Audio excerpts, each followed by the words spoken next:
the thing that we don't talk about when it comes to Venus retrograde in Leo. This time is not about your exes. This time is about you. And if you leverage this transit correctly, you can quite literally level up your finances, your love life, your aesthetics. But the choice is yours. Take a step closer to your higher self or take a step backwards and regress.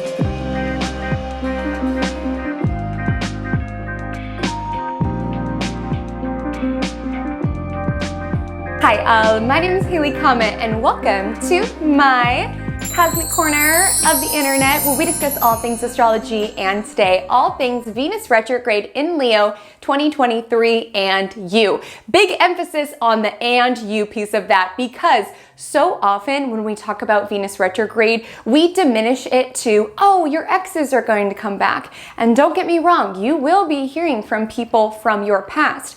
But if you make this transit about those people rather than yourself, you're only scratching the surface on how powerfully clarifying, illuminating, and truly healing this transit can be. Venus will be retrograde in the sign Leo. Leo is answering to the sun. Sun is about ego and identity. So rather than leaking your power out by making this transit only about the ex-friends that you hear from, the ex-lovers that you hear from, it is this potent opportunity to turn the lens inward to reflect on, who was I within this connection? What within me needs to heal something about this particular relationship? How did I undervalue myself, my glow, my sunshine when I was involved within this partnership?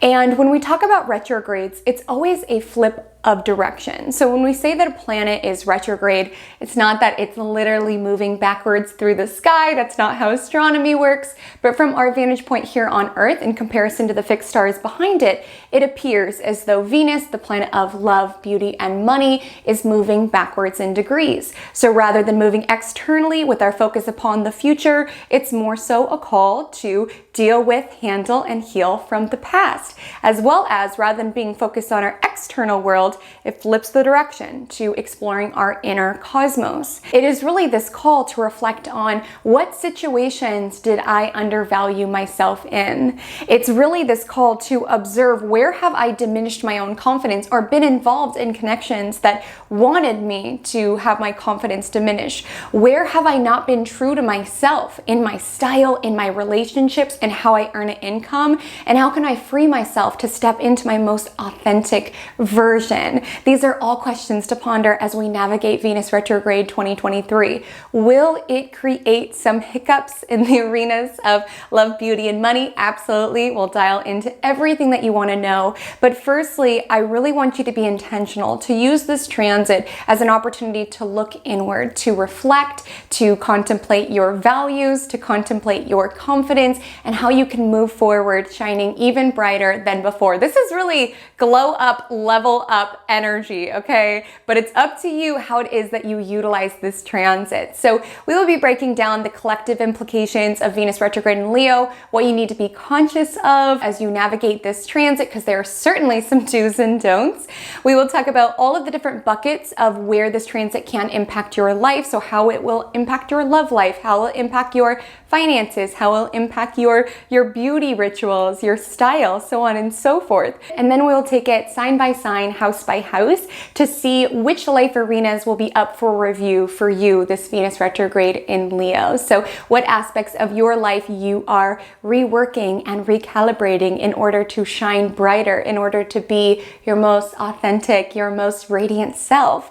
And if you are craving this level up as it relates to your birth chart, really wanting to tap into the magic that is encapsulated within your unique celestial makeup of signs, houses, aspects that belongs to you and to you alone, I have a free resource that you are welcome to utilize. So you can download a free chapter from my ebook, The Care and Keeping of Your Birth Chart and Your Soul. What you'll do is you go to a link in the description or www.selfcareastrology.com. You'll click your sun sign, and then that sign's chapter will be sent to your email. And within that chapter, it talks about the sign as a whole, self-care strategies, as well as placement by placement, how to really honor these different components of your your being. So you can check that out below. I also will be doing open enrollment for self-care astrology all summer long. So if you are feeling this call to better understand not just your astrology chart, but really how to nurture it, how to actualize your chart, how to grow into all that your chart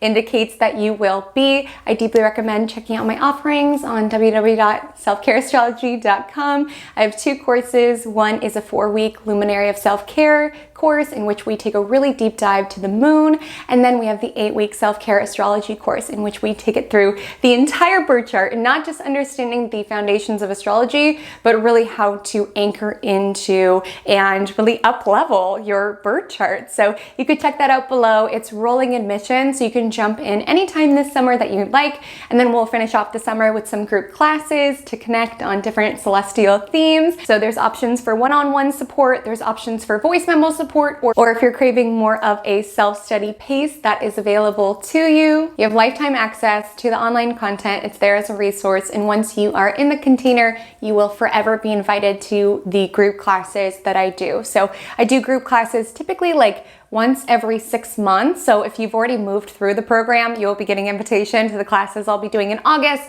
and it will eternally work like that. So you can always have that opportunity to freshen up your astro skills, connect to fellow astrology enthusiasts. So thank you so much for listening to all of that. I can't wait to work with you if you are feeling called. And without further ado, let's go ahead and take it into Venus retrograde in Leo 2023.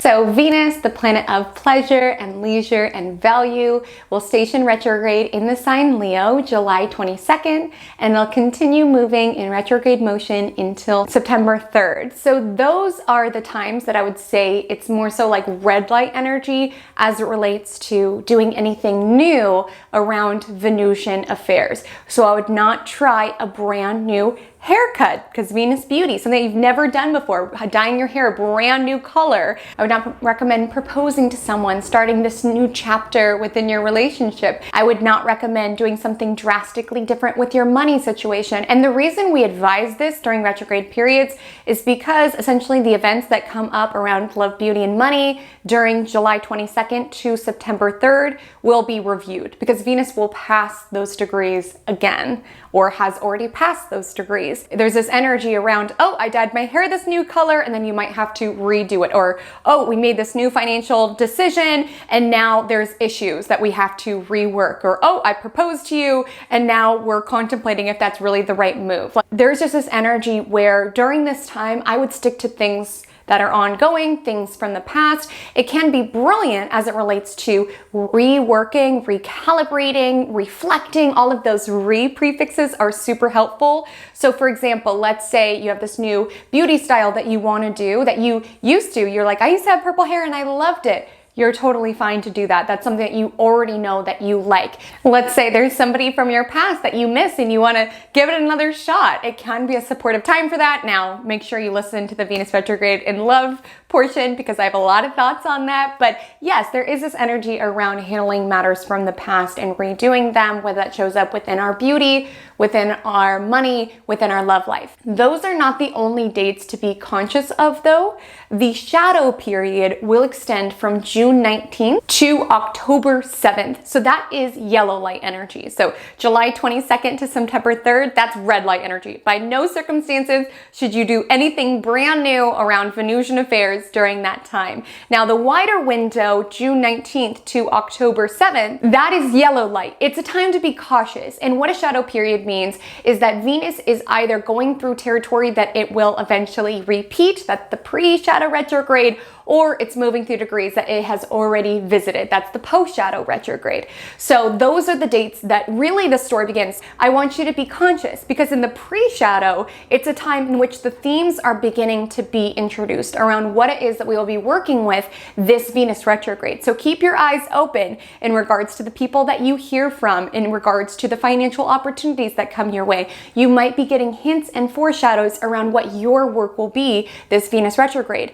Now, the latter latter shadow period, so that's the time from September 3rd to October 7th, that's more so about tying up loose ends in relation to the Venus retrograde. So those are the dates to be conscious of. As I highlighted, Venus will be moving retrograde in the sign Leo. Leo governs the heart space, so definitely we can expect this to be a very passionate time, but there's also going to be a lot of energy around reflecting on what our heart is in and what our heart is not in. Leo within astrology governs the heart space, which is why, you know, your Leo friends, they are not lukewarm. They do things with heart or not at all. And with Venus retrograde in Leo, it's really this ask around, where is my heart? Where is my passion? Where have I been warming other people's lives? And have I been receiving that in return?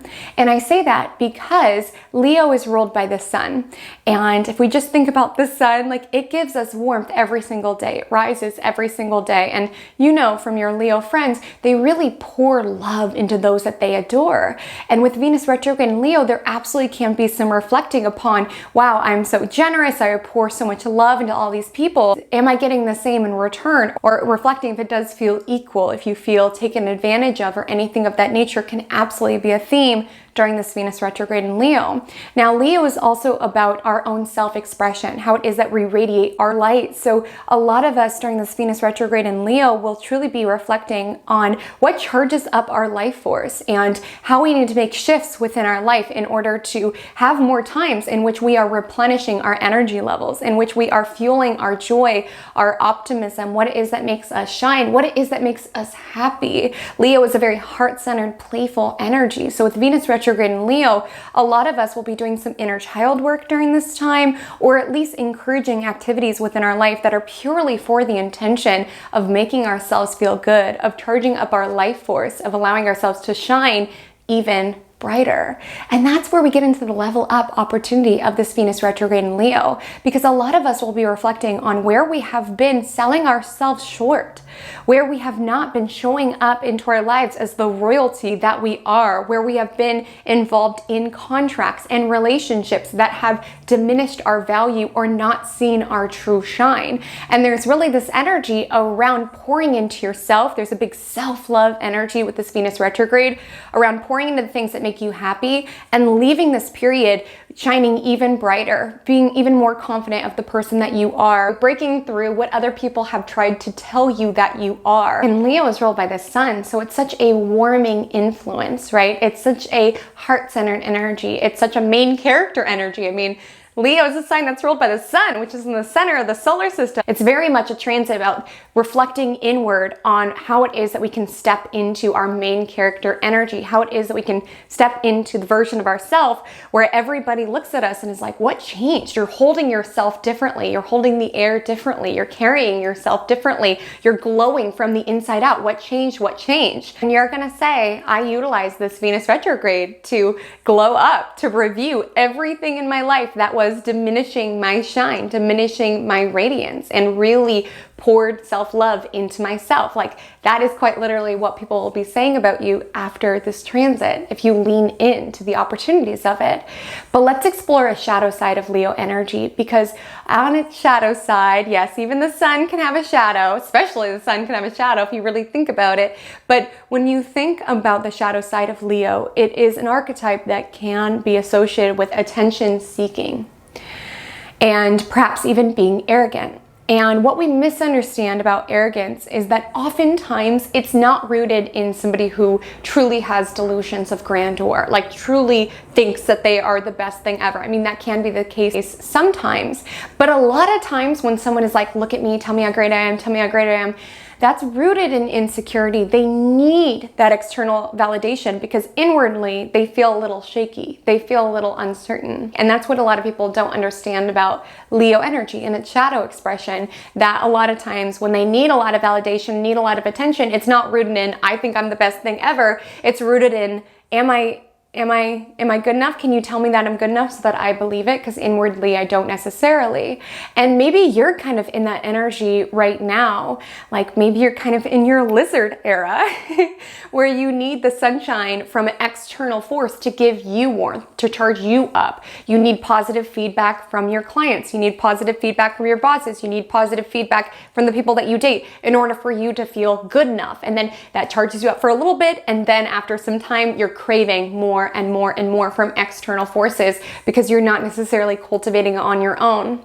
This transit, Venus retrograde in Leo, is about transforming from being a lizard to being a mammal because mammals are warm-blooded. They generate heat within their own body, okay? And Venus retrograde in Leo is really going to be an opportunity for you to reflect on how you can charge your own sunshine and warmth. Now, don't get me wrong. We all love compliments. We all love feeling like we are doing a good job and that our efforts and our love and our generosity and our compassion is being acknowledged. There's nothing wrong with that. But what I am highlighting is that this Venus retrograde in Leo is that if you are somebody who is dependent on it and that is what you anchor your confidence to, this Venus retrograde in Leo will bring that tendency up to the surface and furthermore presents you this opportunity to change that narrative, to be able to fuel into the activities and the processes within your own life that generate it within yourself.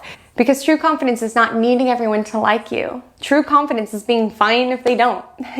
It's knowing who it is that you are, what your heart is, who you are, what you shine out, what you radiate, and really allowing that to glow. Because that's that glow that I was talking about. Like people who feel like they're being lit up from an internal source or just are kind of glowing and radiant, it's because they've learned how to create their own sunshine and they're protective of it.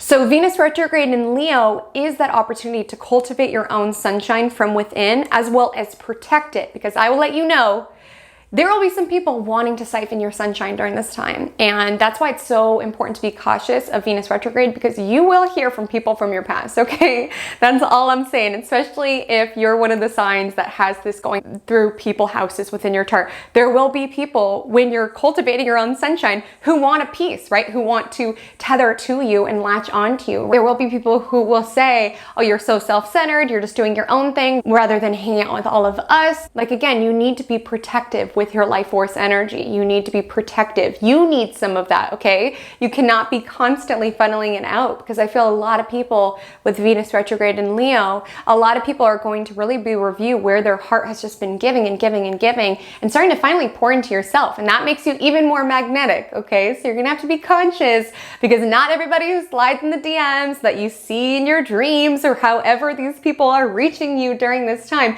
not everybody deserves a slice of your sunshine. You need that for yourself. So Venus will be moving retrograde in the sign Leo from the degrees 12 to 28 degrees Leo. So we will have a tutorial within this video that talks about how you can find where that is within your chart and thus getting more information on the themes. But I deeply recommend checking out the next segments, because we'll break down how this will affect your love life, your financial life, and your beauty.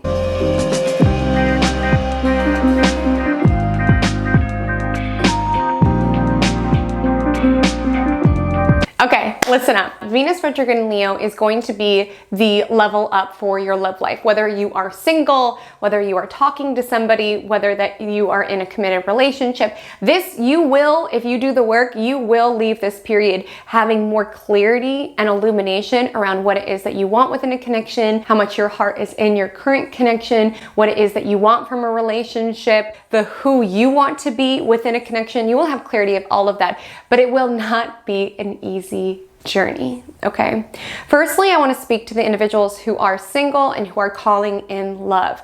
It is almost comical at this point how many of my clients that after Venus clears the post-retrograde shadow, and they've really been doing a lot of work during the Venus retrograde period around really clarifying their own self-love, what it is that they want from a connection, they find their life partner like that. They find their soulmate like that, okay? Because they did the work. They cleaned up their vibration. Because the thing is about relationships is that oftentimes if you are not completely over somebody, you still still have some of their energy attached to you. Have you guys felt that? Where you're dating people and you're like, ugh, you remind me so much of my ex. Or like, ugh, you remind me so much of somebody I used to talk to. Like, why does this keep happening? Like my friends always joke that we've noticed within connections, there's like a bridge of signs. Like you'll date somebody who's like a Capricorn sun with a Virgo moon, and then the next partner will be, you know, a Cancer sun with a Virgo moon. The next partner will be a Cancer sun with a Libra moon. Like a lot of times there can be similarities, whether that shows up within their natal charts or just within their energies. And the thing is, that's not always so good. What's familiar is not always helpful, especially if some of those experiences were very, very challenging, okay? And that's the gift of Venus retrograde in Leo, is that it can clean up our energetic romantic vibration. Like if you are sick, you feel like you're just attracting the same people over and over again, I'm telling you, take a pause from dating this Venus retrograde, really use this time to reflect, really use this time to heal, and I will let you know, you will clean up the vibration. By the time you depart the post-retrograde shadow, you'll be dating people who are much different than the experiences that you've had within the past. Because when we have Venus retrograde, it really is this review. So it is a review of past partners. And again, reviewing past partners can be helpful to not make the same mistakes. But I will let you know, sometimes that review of past partners, sometimes it's something harmless, you know, they just pop up in a dream or something. But a lot of times they do reach out to you, and you do need to make that choice around if you want to go backwards with this person or whether you want to step into the future. Now, I don't know the intricacies of your situation. I have had some of my clients where they reunited with their partner during a Venus retrograde and they're still together. So I'm not saying it can't be done, but I will let you know that the universe sometimes will test you to see if you really believe that you do deserve something better, okay? Because with Venus retrograde in Leo, confidence is really being spotlighted when it comes to this transit. So if some of you are feeling this tendency to go back with somebody because it's rooted in this energy around settling, around, oh, I'll never get anyone better, this is what someone like me deserves, I deeply recommend taking a pause, like really leaning into this time to clarify around what makes me feel like I deserve to be treated like this or what have you. So yes, it can be a time of reuniting, of talking with somebody who you've been out of touch with. I'm not saying that's a bad thing. It can be very good. Like let's say you had a crush in high school, never went anywhere, now you guys are much older and you guys can get to know each other in your current iteration now. Like sometimes this can be a really nice time around nurturing connections from the past, whether that is romantic, friendship, work-wise, what have you. This can be a supportive time.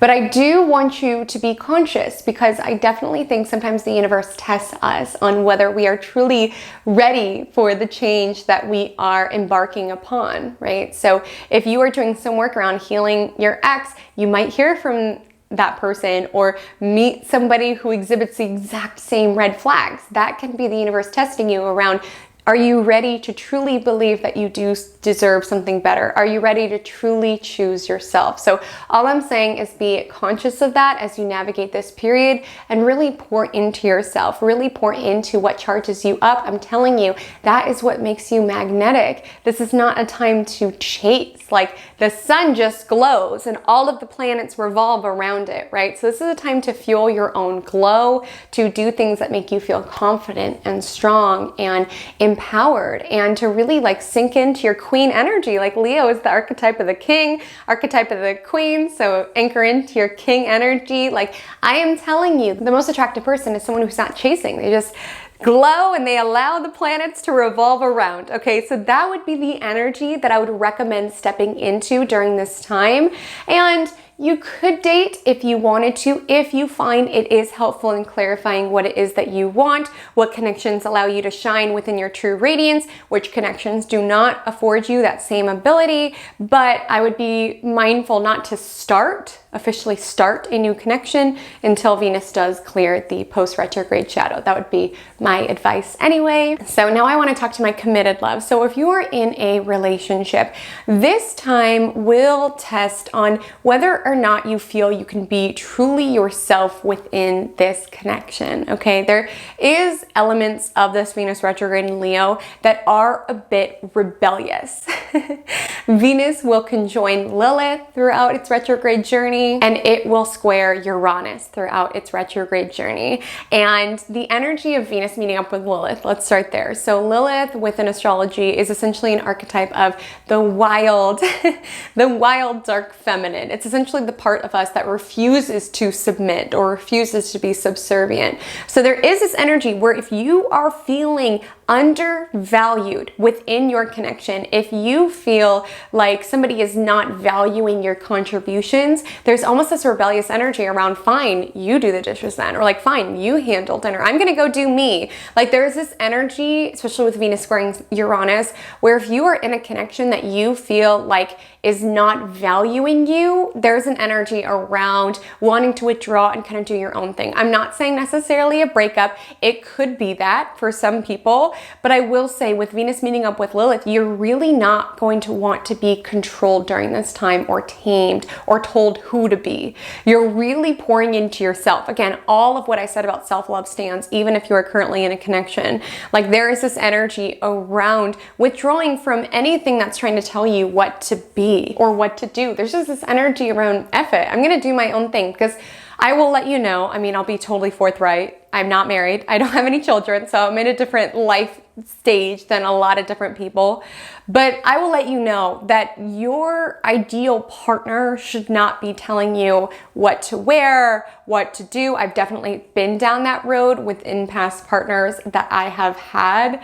And a lot of times it's rooted in wanting to control you. It's almost like wanting to take that sunshine and putting it into a box, right? Like I think the right partner will love to see you glow, will love to show you off and shine out the unique, radiant person you are. Because with Venus squaring Uranus, Uranus is what makes us weird. It's essentially where it is that we are craving novelty. And with Venus square Uranus, there will be an illumination, this Venus retrograde in Leo, around how safe do I feel to be authentically myself? Do I feel like my partner is trying to control me to make me less of myself? Or do I feel like this connection allows me the balance to radiate my own true essence? These are some of the questions that will be coming up. And a lot of you will be reviewing, what is my heart in? Is my heart in this connection, right? How can I contribute to the practices that will cultivate more passion between us? How can we cultivate more play between us with this energy of Leo, right? This playful energy, this flirting energy within our connection. What are some practices that can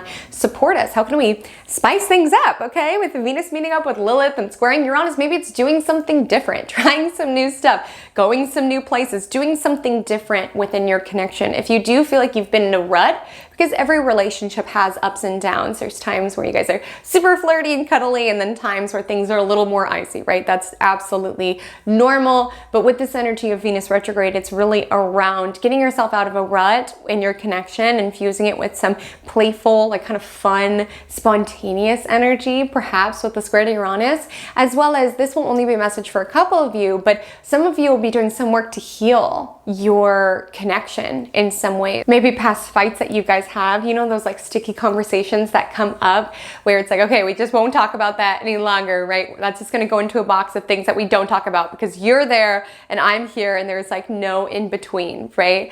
And I say that because Venus will trine Chiron throughout its retrograde journey as well. So there is an opportunity to be able to reflect. Again, the energy of Venus retrograde does deal with matters in the past. Reflect on these past arguments or differences in opinions for the purpose of being able to heal and like genuinely move forward. Because I would say that's the same thing whether you are single or committed. It's really this energy around how can we heal from the past in order to move forward in a brighter direction. And I'll also let you know that outside of romantic relationships, this can absolutely extend to friendships as well. You can be reflecting on which friends really see your glow and which ones want to diminish it, okay? Your friends are meant to hype you up. They're meant to make you feel confident about yourself. And I know that can be hard for a lot of people to genuinely believe, especially if you have had challenging experiences within friendships. I know I have. I remember like my high school experience, we were really toxic towards one another. Like my friend group, like everybody would just constantly be talking about one another and making digs at one another. And I just thought that was normal because those were the girls that I grew up with. And then when I went to college and I made like my first friend, like true friend. Like I'm still cool with all the girls. I just feel like, you know, it was just teenage girl stuff that we went through. It's not me calling them toxic. I'm sure I was pretty toxic in those stuff too. But I just remember when I made my first like real friend where it wasn't really rooted in this dynamic of competitiveness. I was like I was honestly shook. I like could not believe that friends were people. This sounds so silly and counterintuitive, but it literally, I had to like unlearn all of this stuff.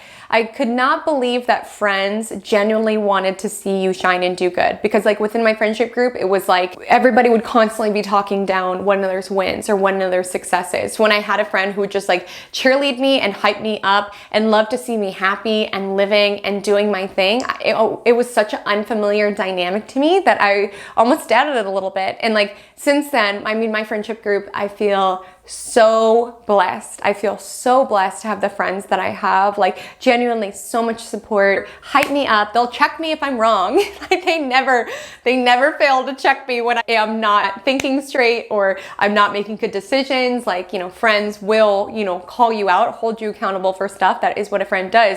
But nonetheless, they are constantly trying to hype me up, pep talk me. Do you know how freaking special you are and how loved you are? Like again, your friends should love to see and amplify your sunshine. So some of you can be doing this work around your connections, around which connections want to see me shine and which ones want to diminish that shine, okay? And how can I clean up my vibration so I can call in more friends that love to see me shine? And I would also say, if you hear from anybody this Venus retrograde, really reflect on what time of my life was I connected to this person, because that'll signal what version of myself are they connected to. Because I think of Venus retrograde, the people who come up, it's not the cosmos saying run back into their arms.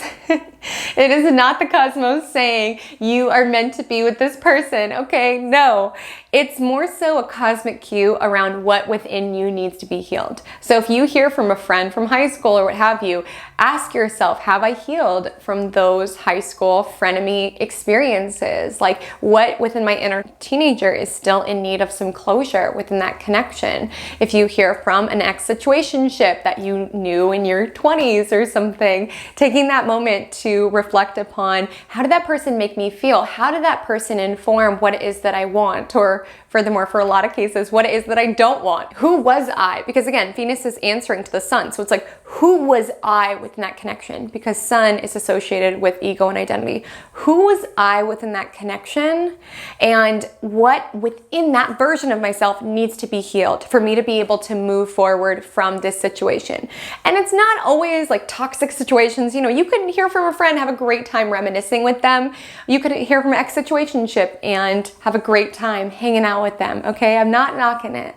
But what I will say is taking that moment to really reflect on, am I still the version of myself that they were connected to? Or can we connect in the new iteration of ourselves? Because I do want you to have a moment to reflect upon, is the only thing that I have in common with this person our history together, or our memories, or are we able to relate on our life experiences currently, okay? Because a lot of times people pop up from the past, they're missing a past version of ourselves. And the thing is, that version of ourselves likely doesn't exist any longer. Like I know that for sure. For me, when I hear from people from my past, I'm like, you don't know me.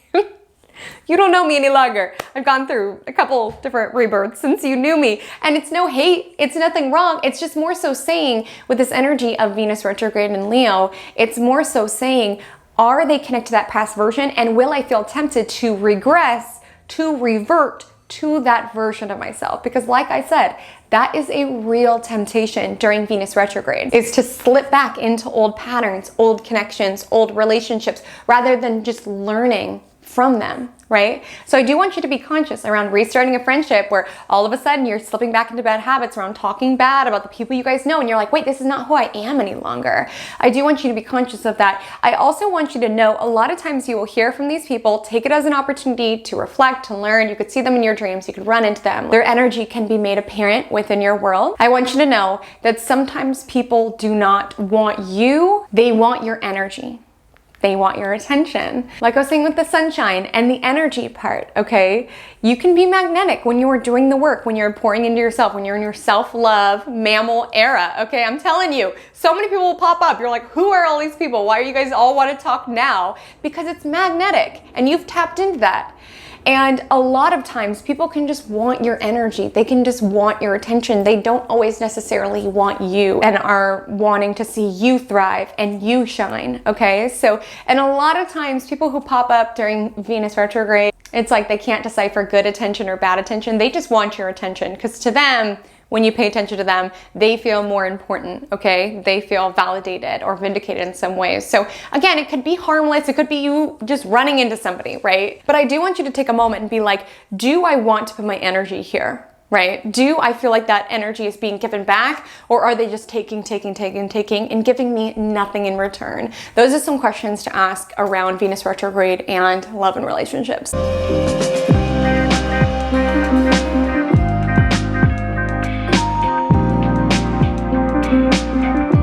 Okay, let's talk about how this transit is going to affect your bank account. So there are certain signs which we will get into, which will be dealing with more of the financial themes of this transit, but all of us should be a little cautious moving into this period around making huge purchases, okay? And really with Venus retrograde in Leo, it's really this energy of reflecting upon what it is that you value. So if you've been considering buying something because you want to flex it on the gram or you want to be able to show it off, really take that moment around reflecting inward around, do I truly value this designer purse, or do I just want to post about it? Do I really value this new car, or do I just want to drive by my haters in it? Whatever. I want you to have that beat around, is this something that will add to my overall quality of life, my sunshine? And there's such a difference between if you are a designer purse collector, if you love nice cars, I'm not saying that's wrong. Check in with your intentions around, are you doing it because you're craving this external validation? Look at me, look how wealthy and successful I am. Or is it something that you genuinely value? That would be an opportunity to check in, as well as if your purchases really reflect your own essence. Leo is our creativity, right? So you might be looking at your wardrobe, you might be looking at your belongings, and you might be like, is this really me? Do I feel like I could be my authentic self? Because as I was highlighting in the prior section, with Venus squaring off with Uranus throughout its transit, it is this energy where a lot of us will be rebranding, or we will be craving a change in how it is that we shine our light, or how it is that we share ourselves with other people or share our essence with other people. So that would be something that I would lean into around, do my clothes, when I put them on, I'm like, yes, this is me. This is my own essence. Do my belongings say that? Do I feel more myself in my clothes, more myself with my belongings? So a moment to check in there. If you do have a significant purchase, again, I'm big on, we cannot freeze life. So if you need to purchase something huge, you need to close on something, you need to finance something, I'm not saying it's wrong. I would just be super cautious. I would get multiple eyes on your contract, particularly the financial component of the contract. Really tapping in to see if it's fair, really ensuring that you stay level-headed, that your intentions are good as you move through the financing would be my advice there. Now, when it comes to finances, there can be stuff from the past coming back, whether it's an opportunity from the past, you used to do this freelance job and it swings right back around, right? I feel for a couple people with Venus retrograde in Leo, if you have had past creative work, like you did a photography client one time, or you did styling one time, there can be a return of some of those opportunities, hearing from a client or something of that nature.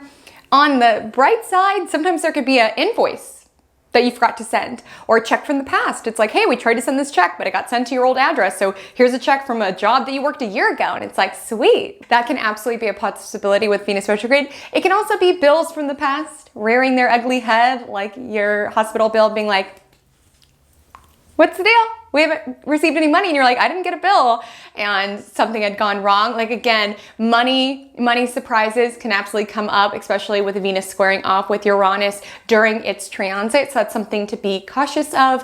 But a lot of us will be reworking our budget, right? What it is that we spend money on, and if it truly charges up our life force. If we are spending money on our hobbies, on what gives us a sense of playfulness within this world, if we are budgeting or allowing for those sort of experiences, some of us will be called to draw back. Okay, the energy of Leo can be a little over the top. So if you've been, spending a lot of money, there's nothing wrong with celebrating life every so often. But I will say, if you're noticing your bank account is observing more withdrawals than deposits, this can be an opportunity to rework your budgets. This can be an opportunity to rework your accounts. Again, I would not open a new account, but if there's something that you can do in regards to your money and how it works in order to allow it to support you more moving forward, that can be aligned. And really during this influence, asking yourself, what am I passionate about? How can I funnel more money towards that? How can I rework what I spend money on that my heart's not in any longer? Maybe there are certain subscriptions that you're like, okay, I used to love having this pottery subscription, but no longer. Let me rework it so I can get back into rock climbing or whatever your heart is in, okay? So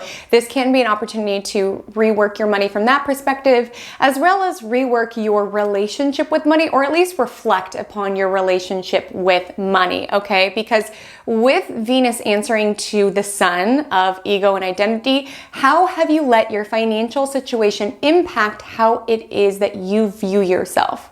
Would be a question that I would ponder here, because I want you to know, if you are currently in an experience where you don't feel like your bank account is reflecting your true value, you're like, this is not what I contribute to this world, like this is not right. I want you to know you are not defined by your current status. You are not defined by your current bank account, okay? It does not say anything about you as a soul, your glow, your shine, your radiance. If you've been tethering your sense of self towards it around, I'll be confident as soon as I make more money, I want you to know, obviously we live in a world where we need money to survive and buy things, but unfortunately there's this major moritis when it comes with money. That feeling around that confidence that you want being out of your reach, that will never go away. Just a new level right above you just emerges with every income boost. There's always things where it's like, okay, now I have all my needs met, but as soon as I make this amount, then I'll be happy, then I'll feel confident, then I'll be the version of myself that I want. When you get to that space, now a new income tier just above you of belongings just out of your reach emerges. There's always this energy of wanting more. So it really is counterintuitive, but like I was saying, with this energy of magnetism, around the moment that you stop trying so hard or trying to chase all these people, it's when you tap into your sun energy, with the energy of Leo, around just allowing things to come to you. Obviously, money's a little different. We do have to, work for it or create things of value or things of that nature. But I do want you to step into your value now. It feels counterintuitive around all feel valuable as soon as my bank account looks like this. But the ask this Venus retrograde is know you are valuable now, and you're actually going to find by the end of this transit, you are more receptive to money finding you because you are confident. You're stepping into your regal king or queen era with this energy of Leo. So let's talk about how this will impact your personal style as well as your beauty.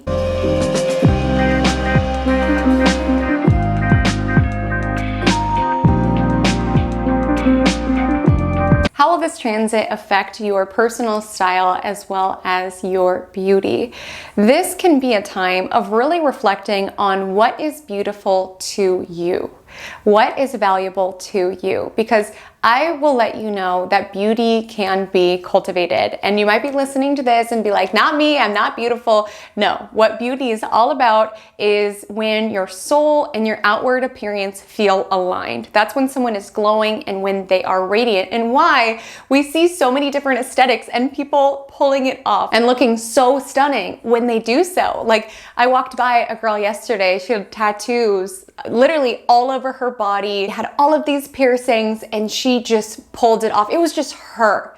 Like, she had really tapped into her aesthetic and she worked it. And I know I would look ridiculous if I tried to do that because it's not true to me. But I literally could not stop looking at her because she was just so stunning in everything that she was, because she was comfortable with that aesthetic, with the clothes that she was wearing, with the piercings and the tattoos, because that was her idea of beauty. And beauty comes when we're not chasing it around, well, I saw this in a magazine, so maybe this will look good on me, or this is trending on TikTok, so I'm gonna wear this. It's really around what is beautiful to me. What are the textures that I'm drawn to in clothes? What are the colors that make me feel like my features are the most highlighted? What is beautiful to me? Because I will let you know what is beautiful to one person won't be for you. What a perfect wardrobe to one person won't be for you. It's about reflecting on what does beauty look like for me, and how can I really chisel and excavate my most authentic personal style, whether that comes through in clothes, whether that comes through in how you do your hair, how you do your makeup. This is really a time to excavate it and to embrace being a little weird.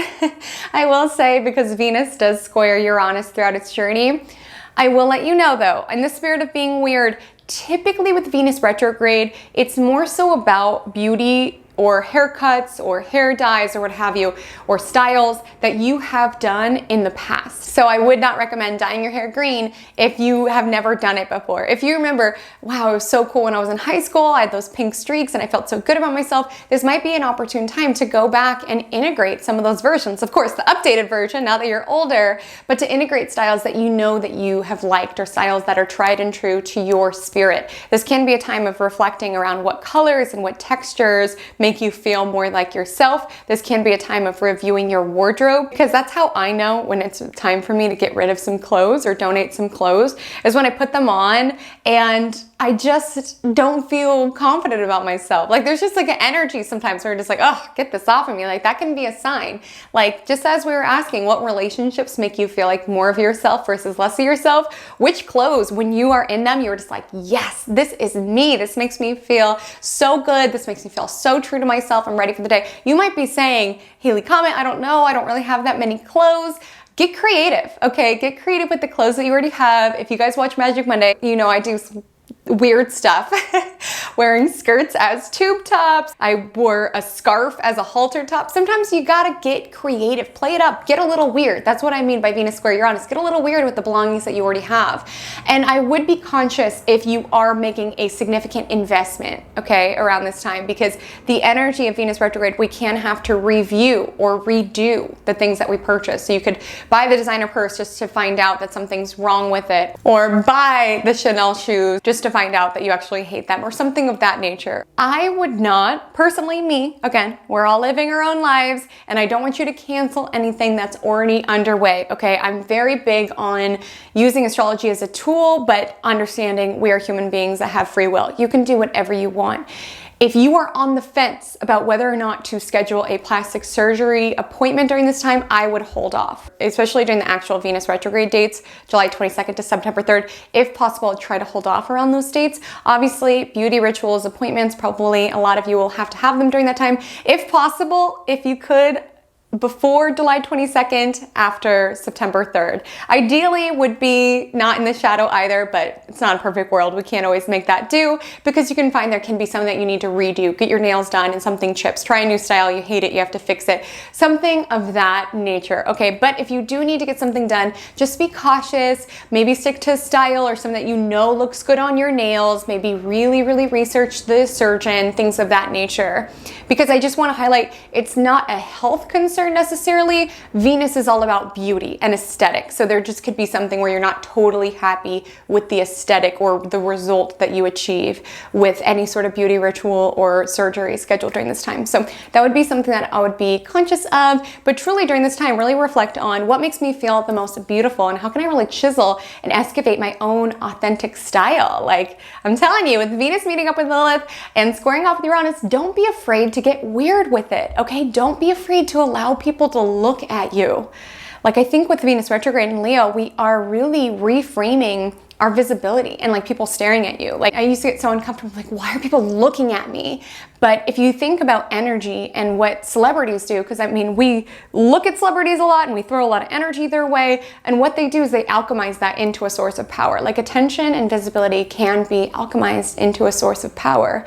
And I share that because if you notice that like when you wear the clothes you want, you get a lot of stares and it makes you uncomfortable, I would really take some time during this Venus retrograde to see how it is that you can alchemize that, to really turn that into power, to feel confident strutting your stuff and be like, I don't care if you look at me. I know I look good, whatever. Like I do feel like a lot of us are doing some work around our confidence and allowing ourselves to show up in the ways that feels good and allowing ourselves to be a little over the top and rebellious. Maybe for you, there are certain styles that you want to wear, but you're like, I don't know, is that too over the top? Is it too scandalous?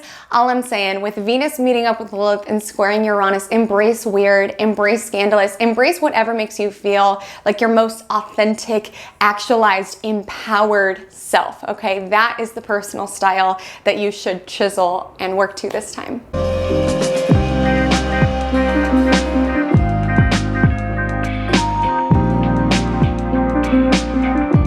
So now that we've gotten you familiar with how Venus retrograde in Leo will impact your finances, your love life and connections, your beauty and your confidence, let's get specific on what is transpiring within your chart, because some of us will be really doing this work financially, some of us will really be doing this work within our confidence, some of us will really be doing some romantic work this Venus retrograde. So let's dial into your chart to figure out what will be the most apparent within your journey. So what we'll do is we'll look to your birth chart. So there's two ways that you can utilize this to find your own personal reading. So option one, look below into the description and find your ascendant sign, also known as your rising sign. Advance to that timestamp, and that is your reading, my love. You're also welcome if you want to listen to your sun sign reading as well. So you'll find your rising sign, you'll find your sun sign, you'll listen to both. So that'll work if you are newer to astrology, or if you do utilize whole sign astrology, then that will work.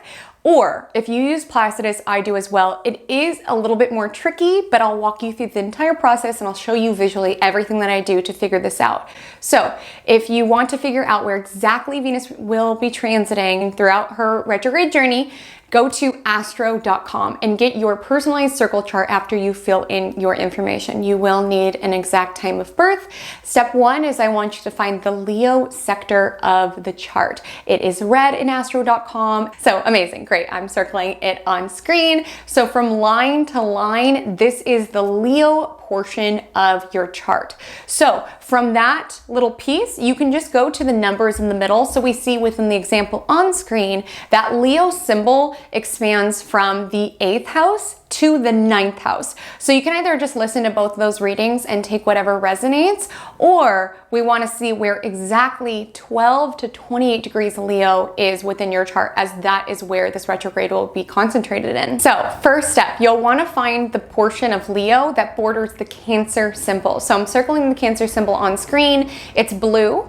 And so where Cancer ends, that's where Leo begins, because Cancer is the sign before Leo. So this little line, that signifies 0 degrees Leo. These little grid marks signify increments of 5. So it goes 5, 10. Now, this Venus retrograde will extend from 12 to 28. So we know that 12 will be somewhere between this 10 grid mark and this 15 grid mark. So we'll say right about here. So we see with this example on screen, that is in the 8th house. But we continue because we need to know where 28 degrees is. So we know this is 10, and then it goes 15, 20, 25. So we know that Venus retrograde, the final degree that it'll be retrograde in, where it stations, is 28 degrees. So that is between this little line and essentially where Virgo begins. Essentially where Leo ends, Virgo begins. So we know halfway around there. So take that 12 degrees, somewhere around here, to that 28 degrees, somewhere around here. We see that 28 degrees is now in the 9th house. So we would listen to both the 8th house and the 9th house, as that is where it'll transit within this individual's chart, which can be helpful because both of those themes can come to the surface. So it could just be in one house for you, it could be in 2 houses, it could even be in 3 houses. I would listen to all of those readings, as well as if you want to listen to your sun sign as well, in case you do utilize solar houses. So without further ado, let's go ahead and take it into our house by house, sign by sign, Venus retrograde in Leo forecast. If you are a Leo sun, a Leo rising, or a Venus retrograde will somewhat be involved with your first house, this reading is for you. And you are the main character of this transit. And Leo's kind of always the main character, but you guys are especially the main character during this time. And the emphasis is truly on you. And I know I made a point of that during my intro of saying Venus retrograde is about you. It's not about the people who pop up. It's not about the financial opportunities that pop up. It is about looking inward. And that is especially true with your case. With this energy, it's really contemplating what is it that you value out of life? What is it that you want out of life? And really coming inward to reflect on your intricacies, on your eccentricities, on your own nuances. First house where this retrograde will at least somewhat be involved, either actual houses or solar houses, is all about self. It's all about identity. And with Venus squaring with Uranus, there is this energy of really being able to tap into your own essence and your own radiance and tap into your power because of that. because I want to let you know not everybody wants the same things out of life. Not everybody's charged up by the same facets. And for some of you, I feel it important to communicate to you that you have been trying to play the game by other people's rule book, when it's like what they would consider a actualized successful life is not what you would consider an actualized successful life. You need to look inward. What do you value? I feel it incredibly important to tell you, like, this is a time to really take a step back. Okay, this lands during summer. For some of you around your birthday, I would recommend like a staycation, a little solo trip, or something that allows you to dull the noise of other people and tune into your own soul space, tune into your own self. Because I'm really feeling it important to communicate to you all that it is important to decide how it is that you are going to be and the power that you have within your hands to design your path. Like, some of you have been trying to accommodate what other people want from you or their desires from you, or even choosing decisions like personal style around what you think other people will like. And this is a time to really not give people as much power as you've been giving them, and take your own power back. And I'm telling you, you're going to be extra magnetic during this time. Like, the more that you can pour into yourself and the more you can charge up your own radiance, people will be asking, why are you glowing so much? Why are you radiating so much? And it's because you took that opportunity to really come inward around, what do I want from my life? What do I want out of my life? How do I want to dress? How do I want to feel every day when I stand up? What do I value out of life? Some people value having, 5 houses and cars. Some people value having a quiet life in nature. Some people value being on their boss babe grind. Some people value a lot of work-life balance. Like, again, this is not a work house for you. It's all about self. So it's really the direction that you want to go, and kind of coming inward to reconnect with yourself. I feel that important to communicate to you. I don't know if some of you are getting out of a relationship or something that's draining, and there's just this essence around, okay, I need a second. I need to figure out who I am and what charges me up, because I will let you know you have Leo at least somewhat connected to your first house of self. So I want you to know you are here to shine, and you are here to shine in a different way than other people will. And oftentimes people don't always understand things that are different, that are avant-garde, that are unconventional. That's what makes a star, is that they just radiate their own unique life force, their own unique style. But again, you siphon that star power that I really feel like you have. You siphon that when you try to make, whether it's your personal style, your personality, a fit for every single person. A star does not care about being liked or adored by every single person. That's what makes them a star. And there's this energy around you're withdrawing yourself from situations, partnerships, anything that did not see your own value, and you're sort of just charging up your own self-care. You're charging up what makes you feel confident, what makes you feel you. I feel like a lot of you are getting back to yourself. Whether it was something trying that you have went through, you're getting back to your glow. And some of you will be going back to the past. Like, some of you will be doing like some sort of, whether it's like inner child healing or just going back to certain patterns that you used to love, certain styles that you used to love. I used to love wearing fishnets. Why did I stop? Again, it's reconnecting with yourself, because I want you to know that this life will require us to transform many times over. But if there is a past you that you sort of miss, you're like, I miss that version of me. She didn't care what anyone thought about her. I want you to know that version of you still lives within you, and to do some things to reconnect with that version of you before you felt like you had to care what everybody else thought, right? Even in micro ways via your style. And really, whenever I think of first house, I think of how it is that we see the world, right? It's like our aura, it's our energy. So I just feel like it's very important to communicate to you at this time with Venus retrograde in the first house, really reflecting on also what it is that you value about yourself. I was mentioning this a little bit earlier, but a lot of people misunderstand Leo energy, and they feel that it's very self-centered and it's very narcissistic. Leo energy pours a lot into those that they love. And if we think about your potential ruler, the sun, The sun just shines. It's who it is. It cannot help it. It shines whether or not we notice it, right? And do we ever like thank the sun for shining?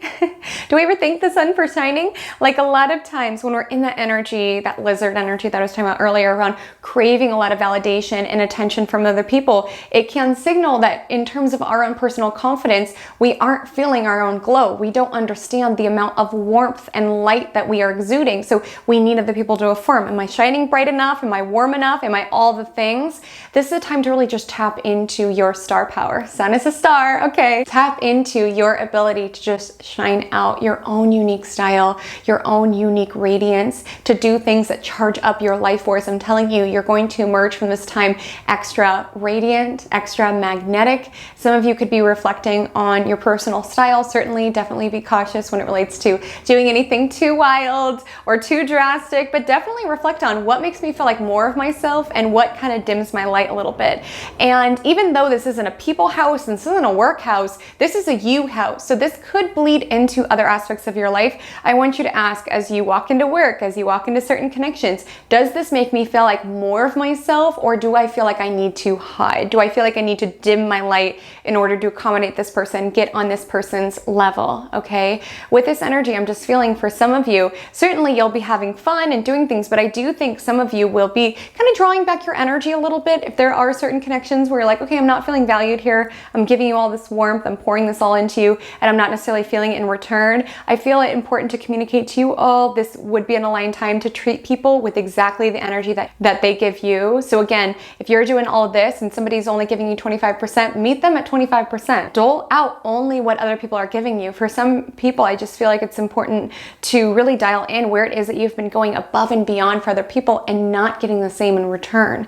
This is the time to tap into your regalness. This is the time to tap into your confidence and your ability to just shine out your light. If you are a Cancer sun, you are a Cancer rising, or you have Leo at least somewhat in your second house, this reading is for you. And the emphasis for you is particularly going to shine out in finances and in self-worth, this Venus retrograde. That is where you are doing a lot of work. And the two are connected because, again, second house is all about what it is that we value, and what it is that we value, we are more likely to spend money on. When we price ourselves, we are literally saying, this is the amount of value that I am giving. And for some of you, that has not felt equal, okay? You have been giving more than you have been receiving as it relates to work, as it relates to your business. Maybe some of you work for yourselves and you've just been pouring all of this love into your business, which obviously business, it's going to be a passion project, right? Particularly some of you could earn an income doing something creative. That'll be a message for a couple of you. When it is something your heart is in, you pour a lot into it. But I am seeing this need for boundaries at this time. Like some of you, it's like just your work has been getting so many aspects of yourself. And this is sort of a call to just kind of call your energy back a little bit. Because as I was sharing in the beginning, like Venus will be retrograde in Leo. Like the sun doesn't ask, hey planets, will you circle around me? Will you rotate around me? It just shines, and they do. Like, I feel it important to communicate to you that sometimes that energy of ease can make you more abundant and more magnetic, okay? Not feel like you have to hustle and get every single lead answered right away or anything of that nature. Sometimes we need to take a step back to just kind of pour into yourself, or at least dole out the amount of energy that you are getting paid for. Like for some of you, if you are in a job where it's like you're being asked to go above and beyond, right? Or you do more than your job description. Maybe, what's it called? Maybe act your wage. That's important to tell for some of you. Because again, people get used to that energy, whether it's your business or your job. People get used to you going above and beyond, that your heart is in it. Like I've been talking about the sun just shines, right? It's like that might just be the energy that you do things. You can't help but go all out, but people get accustomed to that. So it's either a call to negotiate pricing, ask for a raise if possible, or it's a call to maybe draw some of your energy back if you feel like you're pouring so much in and not getting the same amount of equal return in finances. Because I will let you know, there's an energetic to money, and a proper exchange should feel somewhat equal around, okay, I did this service and I got this much. It should not leave you feeling sort of like bitter or drained. That's a sign that there is some inequality there, right? So that would be something that I would reflect upon during this transit. So other themes, some of you are contemplating your stuff, your belongings. Some of you could find during this time that you're looking at your stuff and you're like, this is a past version of me. Do you ever find that? Like you look at your bathroom that's decorated all this like seashore energy and you're like, this is giving me 5 years ago. This is not me now. And again, I'm not saying you have to run out and buy a bunch of stuff, but it is a time to reflect upon, does my stuff reflect my essence? Some of you, there's something around, things have been feeling overwhelming. You just have a lot of stuff around you. And there can be a call to donate, to release, to kind of like clear space. Because again, sometimes we don't need to run out and redecorate. Sometimes it's just like, there's so many like seashore tchotchkes in the bathroom that it's like we can't even breathe every time we go to take a bath because it feels so overwhelming. Sometimes space can be helpful to be able to dial into the colors that you want to see within your environment. Again, it's not necessarily related to home, but it is related to our stuff, okay? And with Venus retrograde in the second house, be cautious when it comes to finances. I would not, if possible, start a new job or launch a new income stream during this time, something brand new. It can be aligned to go back to a past, money making opportunity, something that you kind of have already gotten familiar with. It can be a great time to rework your existing income streams to make them more profitable, to make them more fair. I would not recommend making any significant, huge purchase. And I say that because Venus will pass these degrees again, so it could be something that you regret, right? Or your heart wasn't truly in. This is a tip my Capricorn mom would always tell me. She's like, Haley, if you love something, you gotta let it go. If you see a shirt at a boutique or something, you gotta leave the boutique, you gotta walk around the mall, and then if that shirt does pop into your head, you can go back and get it, right? Like, it's not that you can't purchase anything, because obviously we need stuff to survive, but this is an aligned time. If there is anything within you that is a bit knee-jerk around, oh, I need that, I want that, take a moment, take a breath, reflect, recalibrate what within me is drawn to it, and see if you do get that, remorse that you want to go back and purchase it. This can be a aligned time to do things that do rework your finances, budget, okay? It could be a really aligned time, or set something up like an automated way for you to start saving or start investing. Again, I would not open the savings account or open the investment account, but if you already have them and you're craving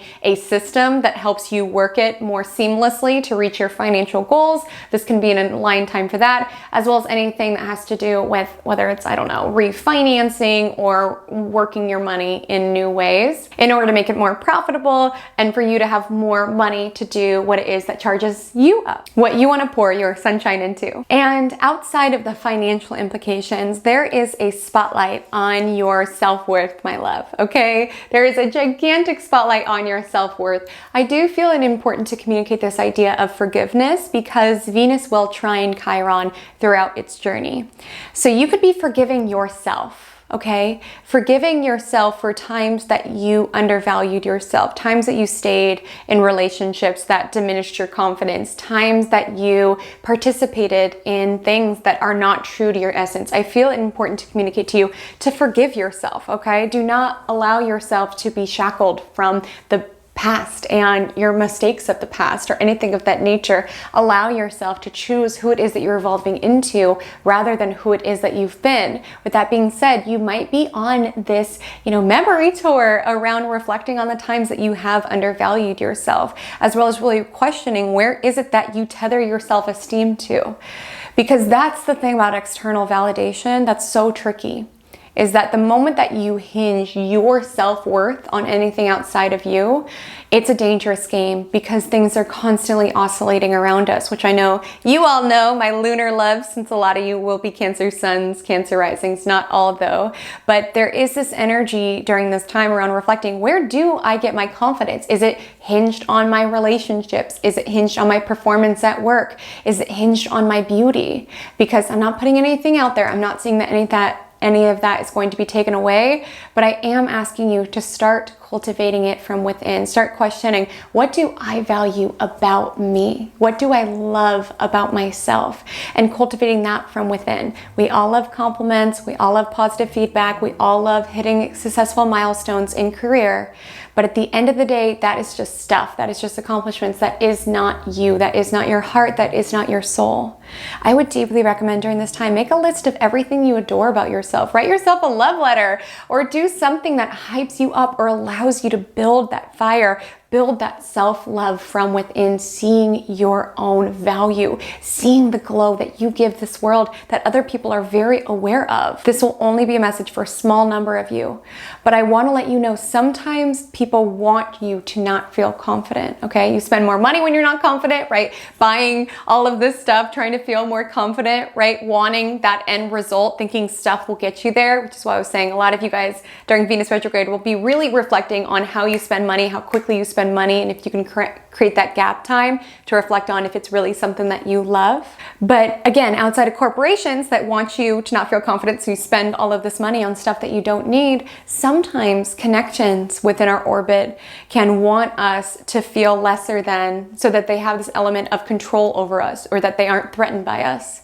So I also want you to reflect, like again, cultivate that from within and notice who gets a little bothered when you are stepping in your true power, when you all are holding yourself like the king or the queen that you are. Observe, do people like to see you radiating your sunshine in a place that really shows off your self-confidence, or are people threatened by it? This is not a relationship house, but it just feels important to communicate to you. You're doing a lot of work around your self-confidence, around your self-concept, around what it is that you love about yourself, and you're leading with that foot forward. So observe as the dynamics in your life shift when you tap into that energy. If you are a Gemini sun, a Gemini rising, or you have Leo somewhat within your third house, this reading is for you. And the emphasis for you, this Venus retrograde in Leo, is on whether or not you are communicating your true value.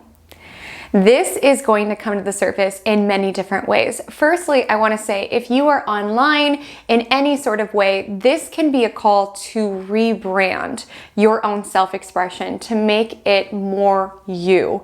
Sometimes when you are in a certain niche or you have a certain structure, what has gotten you to this point will not be what will take you to the next level. And it does take those beats as a content creator, as a writer, for some people will be feeling this, to take a moment and be like, what does my heart want to write about? What does my heart want to create? Because that's what's interesting about being a creative, being a writer, being a content creator, wherever this energy is concentrating for you, is that you have to be the leader. You have to decide where you are taking your content, where you are taking your creations. And there can be an emphasis to want to clue into, what do people want to hear from me? What do people want to listen to? But you know that feeling. If you are in a structure and you're like, oh, my heart is not in this any longer, that can be limiting your magnetism. Like, people will be more attracted to you when you are creating content, writing about topics that you are genuinely passionate about. I keep repeating this, but I'll repeat it for the last time. You know, Leo is governed by the sun. Sun is in the middle of the solar system. It doesn't beg the planets. What do you guys think? Should I be brighter? Should I dim my glow? Too much warmth? Less warmth? No, it just shines. It just shines. And the right planets, the right people will be magnetized to what it is that you have to say, to what it is that you have to share. So this might be a very valuable time to dim the noise a little bit. For some of you, this will be a message for a couple of you, and I want to hug you because I'm going through this as well. But with this energy here, a lot of you can be finding that your value is being hinged upon other people's feedback on you. A reader that I really enjoy here on YouTube, she used to be called Stargirl the Practical Witch, and now she is called Anita Serene, but I adore her content. And she had a TikTok around, you know, it's time to take a step back from content creation, or at least just give a pause to dial into self-care when you just feel disgusted by the comments that you're reading. Because obviously, if you're online, if you're a creator, if you're a writer, anything of that nature, you know there needs to be a little bit of distance, right? You know that these comments aren't truly reflective of your own value, of what it is that you have to share here. But oftentimes when you're already weakened, when your energy is already low, you can be more sensitive to them. So I want you to observe when you're being more reactive or when you're being more influenced by the comments that you're reading, because that could be a sign that you kind of need to take a step back. Maybe it's not checking comments that much. Maybe if any of you are feeling this as it relates to work a lot, you're craving this external validation as it relates to your coworkers. Either way, there's sort of a call around pouring into yourself. If you are finding that your confidence is being severely impacted by what other people have to say about you, that says less about you and more about your level of self-care upon receiving that feedback, okay? I feel that important to tell you because obviously we want compliments and great comments and good feedback, but it's important to keep in mind that that does not say anything about your true essence, your soul, okay? And if you're allowing these comments of, people who don't know you or your coworkers or what anybody is telling you right now, if you allow it to tell you how you feel about you, that's a sign you need to disconnect. You need to pour into yourself. I was filming yesterday and I stopped, checked a comment and started sobbing. I've done so much work around not allowing comments to impact me, but that particular one, it was something, sensitive that I've been dealing with my whole life, but also I think it said more about where I'm energetically at, just kind of feeling burnt out when I'm allowing these words to get to me. So I want you to take that beat rather than reacting or feeling like you have to change your whole content or change what it is that you're writing about to fit everybody's narrative. It could be a sign, if you're allowing it to impact you, it could be a sign you need a timeout. You need a second to let your brain breathe and to allow your brain to reflect on what is it that I want to create? What is it that I want to write about? Because it's hard, because when you're digesting opinions from other people, you want to communicate what you think they would like from you, right? But then you're going to lose your glow. Your glow is when you are sharing your essence in your own authenticity, okay? And third house is all about how we communicate. This is who I am. This is what I'm about, especially with the energy in Leo. So I feel for a lot of you, there's either a reflection around how you're letting other people impact what it is that you share, because perhaps you're not online, perhaps you're not receiving feedback from coworkers. Perhaps you're more so feeling this around friends and not wanting to say something that other people might disagree with, or not wanting to speak about your passions, wanting to bite your tongue, not wanting to be weird or anything of that nature. Some of you are working on your leadership, your ability to speak what it is that you want, you speak out your opinions. Some of you are really chiseling your leadership ability during this time. If you are not a content creator currently, but you want to, this can be a really lovely time to reflect upon what is it that you value from the content that you consume. If you want to be a content creator, notice what content you consume, because that will most likely be the content that you create. They always say that with writers too. You typically write in the genre that you read. So observe, what lights my heart up? What do I want to share? What do I want to illuminate here with my words, with my energy, okay? And so for some of you, third house is also about learning. Some of you could be going back to something that you used to do when you were younger, like in early education, that you used to love and wanting to learn more about that. Maybe you used to love pottery and now you want to reconnect with it. Third house is hands-on things. So maybe that'll be helpful to quell your mind, because, and it's strange, I'm getting this energy around you're allowing many different voices impact how it is that you're showing up. And I feel that a skill is important at this time to be able to tune into your own authentic voice. Because if you're online, you could be letting random commenters impact what it is that you want to share. At work, Brenda had a comment about how it was that you presented that presentation. So next time you give the presentation, you're like, okay, don't be too much because of what Brenda said. There's this energy around you, you're filtering yourself, or you're stopping yourself around, don't be too much, don't share too much, or something of that nature. You're allowing all these people to live rent-free in your head. And I'm telling you right now, take a step back, okay? Take a step back from constantly absorbing feedback from others. Maybe it's not so much comments on your own content. Maybe it's just absorbing social media content that's really affecting your confidence. I would really take a moment to reflect upon the role that social media plays within your life, and maybe take a beat, maybe tune into what is it that I truly value about social media, and how can I engage with these things without feeling bad about myself? Do I need to unfollow people, right? Do I need to limit how often I check comments, or anything of that nature? Can be a really valuable time of reflection here. Randomly, but some of you with Venus retrograde in the third house, you could be reworking a purchase that you made on a car. So you could have got something fixed on your car and then you might have to redo it during this time. Or you could be contemplating what it is that you want out of a vehicle. You could have to spend some money in your car. I'm sorry. I hate to be the bearer of bad news. I'm so sorry. I hate car stuff so much. Oh my gosh. But I also want to let you know, there can be, this will only be a message for a couple of you, but if you have a sibling that you have fallen out with or anyone within your extended family, that's all third house, there can be an opportunity to revisit those past arguments for the purpose of healing. Venus does trine Chiron throughout its journey, so this can be a time of reconnecting as well as healing, moving forward.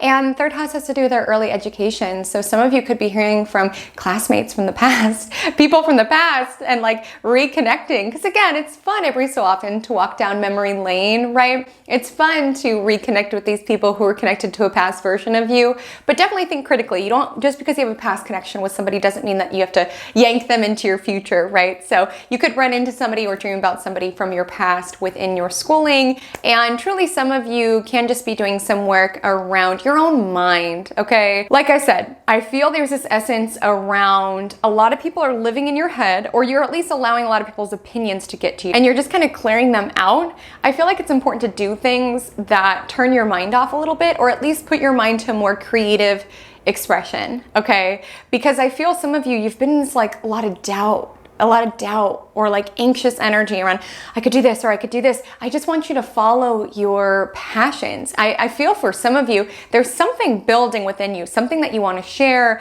a podcast, a YouTube channel, a book. There's something building within you. And to make it truly authentically you, I'm feeling it's important to shut the world out. Like for me, I love astrology content. There's so many talented astrologers. I used to be so into watching all of the astrology content, like literally staying up until like 4 or 5 watching astrology videos. Like I loved astrology YouTube, but I had to stop listening when I started.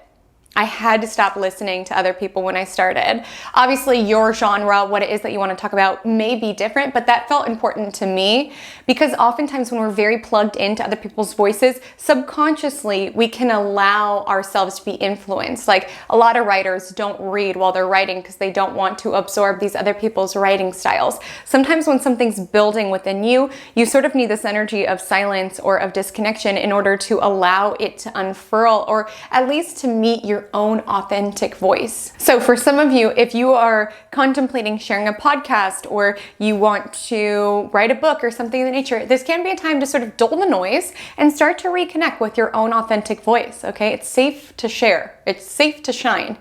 It might not always be everybody's cup of tea. You know, Venus will square Uranus throughout its transit, but if it's true, if it's you, if it's the truest sentence that you could write or you could speak or that you could express, that is a win, my love. It is not a popularity contest around how many people will like this. It's more so around how can I share something that is the truest to my own experience. And with this Venus retrograde, whether you already are sharing in this way or you're contemplating sharing in this way, there can be this energy around wanting to review in order to make it as true to yourself as possible. And I just feel like even if you don't want to share on social media or anything of that nature, having something creative that you do that kind of turns your mind off, because again, when you're doing pottery, what have you, you don't have all these voices in your head. You're just kind of like relaxing. You're just kind of creating. I feel it's important to have a skill of something creative or at least something that your heart is in. That could be important to nurture during this time. It can be something from the past. And also, third house is a lot of modern jobs in our day and age, because third house does have to do with the digital world, the technological world. So if you work in sales, if you work in social media or anything of this nature, this can be a call to kind of redo or review your existing essentially strategies. This can be a time that you hear from leads from the past. If you work in sales, this can be a time of some snags technologically as it relates to work. I want to highlight that even beyond work, technologically with Venus retrograde, you can find your belongings start to act up, okay? The iPhone could be acting up, little things like that could be acting up, okay? I'm just gonna let you know. And it's not saying you'll have to run out and buy something new, but with the energy of Venus retrograde, there can be a couple of snags or a couple delays as it relates to technology. But all in all, whether you communicate on the internet, whether you communicate within your craft, whether it just relates to the communication within your daily life, this is really a time to tune out the external world, to tune into your own personal guidance system. I feel some of you have been feeling a little lost or like disconnected. And it's like, these people think I should do this, but these people think I should do this.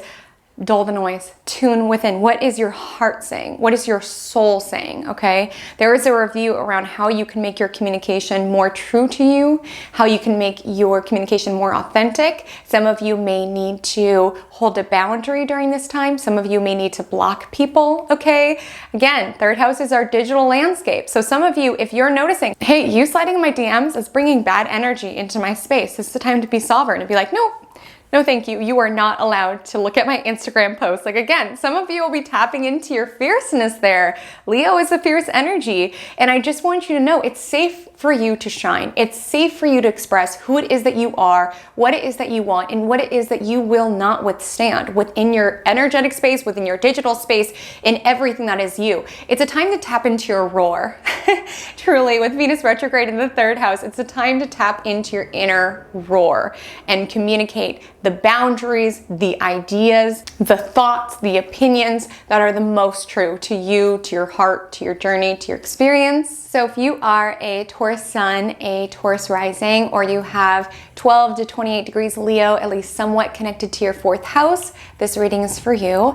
And the spotlight for you, this Venus retrograde in Leo, is around home, family, and emotional states. So let's begin with family. So with the energy of fourth house, I always think of fourth house as the roots of the tree, right? The fourth house is the base of the natal chart that supports everything else. And it's a very sacred house. It's the fundamentals of how it was that you were brought up, as well as even the factors of what contributed to your upbringing, like your ancestry, right? Your lineage, things of that nature.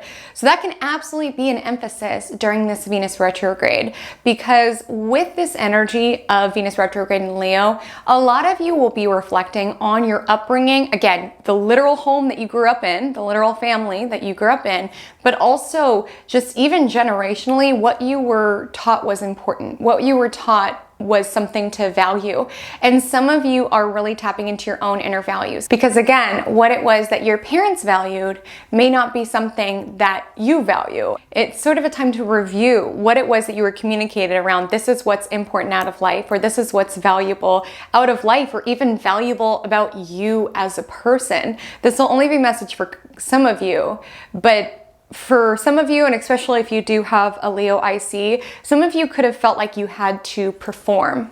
You had to perform for your family unit, like you had to be the one who was always cracking jokes in order to like dissolve, tension within your family home, or you had to be the one who was succeeding for you to be able to get the attention, or maybe you acted out because you weren't getting the attention that you needed. There was something around you felt like you had to perform or put out a show in order to get the love that you wanted and that you craved, or that validation that you wanted and that you craved. And a side effect of some of that energy, whether it was just like, I want to get good grades so that they'll be happy with me, or whether it was like, I need to constantly make everybody laugh in order to keep the peace, or what have you. The side effect of that is that those attributes can be parts of yourself that you feel make you lovable. Like you can notice that tendency to need to perform in order to secure validation and adoration, you can feel like that is what makes you lovable, that you need to perform for you to secure love. And I want you to know that's not the case. And it's not always so dark or anything of that nature. Sometimes it could just be this energy where even now that you're an adult, you still feel this essence around, I've got to perform and tell people about my wins for them to be able to love me. And again, with this Venus retrograde, it's almost like you are reviewing how your upbringing influenced your own personality. Whether that was you had to put on a show, some of you had to hide certain components of who it was that you were, that you're tapping into during this Venus retrograde. You're like, wait, this was a part of me that I felt like I had to hide, but I am reconnecting with that attribute. Like I'm reconnecting with the version of myself that had this component to me that was very undistilled and pure and authentic, because I want you to know it's still within you. and I'm going to hone it. I'm going to shine it out, because oftentimes, in our upbringing, so often our joy and our personality and our life force, it's sucked out. Like, we're told this is what you should value, this is how you should be, or what have you. But I want you to know, to some level, that version of you, before you knew that it was wrong and bad and something you need to hide, that is within you. And this is a time to reconnect to that essence, to that life force, to that excitement about being your own self, that attribute of your personality, because maybe it wasn't performing in the ways that I said prior. Maybe it was performing to not be this way, or not have these preferences, or not have these desires for your life. I really want you to observe the role that you feel like you have to play around family. What is your role? Do you feel like you regress every time you go home because you have to be the one who's got it all together? You got to be the class clown, or you got to be whatever their concept of you is. And during this Venus retrograde, it's really a time of reflecting how your upbringing could have shaped your personality in these subtle ways, and reconnecting with the parts of you that you do want to connect to. Our upbringing can oftentimes inform us what it is that we want to be, what it is that we want to do, and oftentimes it can inform us who it is that we do not want to be, and what it is that we do not want to do. And so with the energy of Venus retrograde in Leo, you can be reflecting on that, on some of the messages of what was valuable that you observed, on some of the experiences that you observed.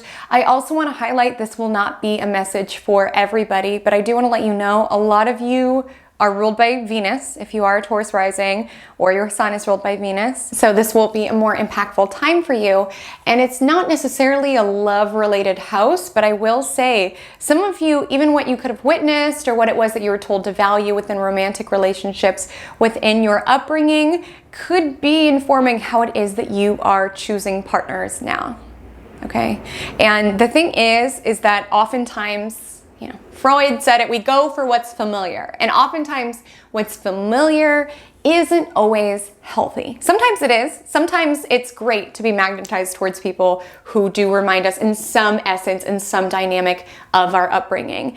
But a lot of times it's like we're just looking for what's familiar, or maybe looking for a dynamic that was similar to the dynamic of, our parents or whomever raised us, looking for that. And that's not always healthy. And I feel that some of you are doing some work to kind of like unlearn what you were told to value, whether like in life or like within romance. Like, this is what you should look for within a partner. Because I do want to highlight your ruler, potentially, Venus. It will trine Chiron throughout its retrograde journey, and it'll square Uranus. So some of you are really gaining clarity around how your upbringing could have shaped your romantic experiences, and you're sort of like disrupting.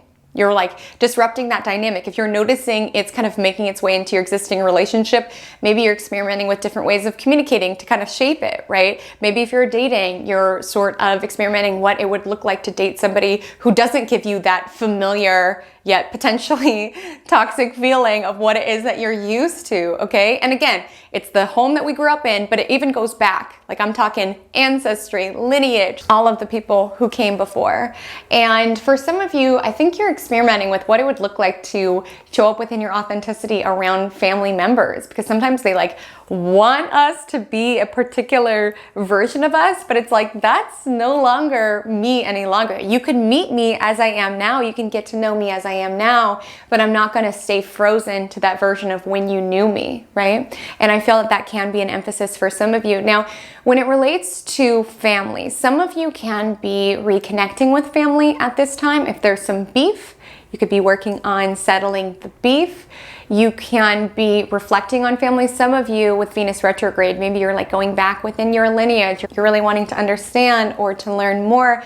Some of you with this energy concentrated here, there can be an emphasis upon really like questioning what it is that you value within family. If you're able to maintain your sunshine when you're around these experiences. I highlighted this a little bit earlier, but I do feel it may be helpful for a couple of you to match the energy of what is given. Like, if you feel like, because Leo is a very generous energy, so if you feel like you are just going above and beyond, putting your all into these connections and just not getting the same energy in return, this might be a helpful time to sort of just give people the energy of what they are giving you. Like if they're giving you 25%, give them 25% as well. Like meet them at their energy. Like some of you can be doing some work at this time to be kind of calling back some of that sunshine and that light that you pour into other people and giving it to yourself. I don't know why this is coming through, but I'm just going to express it just in case someone needed to hear this. But I want you to know that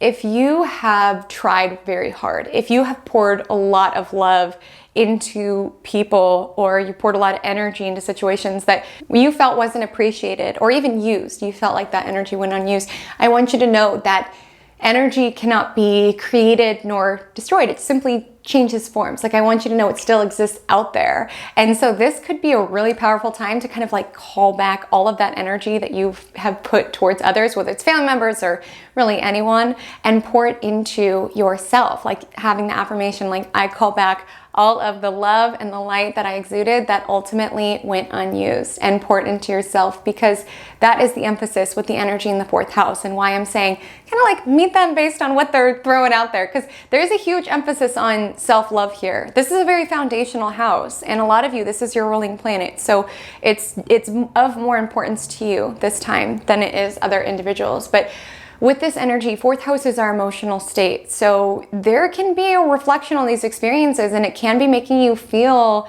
worthless, honestly. Like you're like, how valuable can my energy be if I poured all this into people and they treated me like that? Like I want you to know it does not say anything about your worthiness, other people's capacity to receive your love and what it is that you gave to them that they weren't able to receive at that time. And this might be a really, really valuable time to just pour that into yourself as well. Call it back and pour it into yourself. That's the energy with Venus retrograde within the 4th house, to really be able to build that value. Again, it's the roots of the tree. Build that value from within, like understanding how valuable you are, how valuable your radiance is, how valuable your love is, honestly, with the energy of Leo, and to pour it into yourself, as well as to really contemplate what practices that you can put in place that allow you to feel worthy and valuable and radiant and creative and all of the good feelings that you want to feel.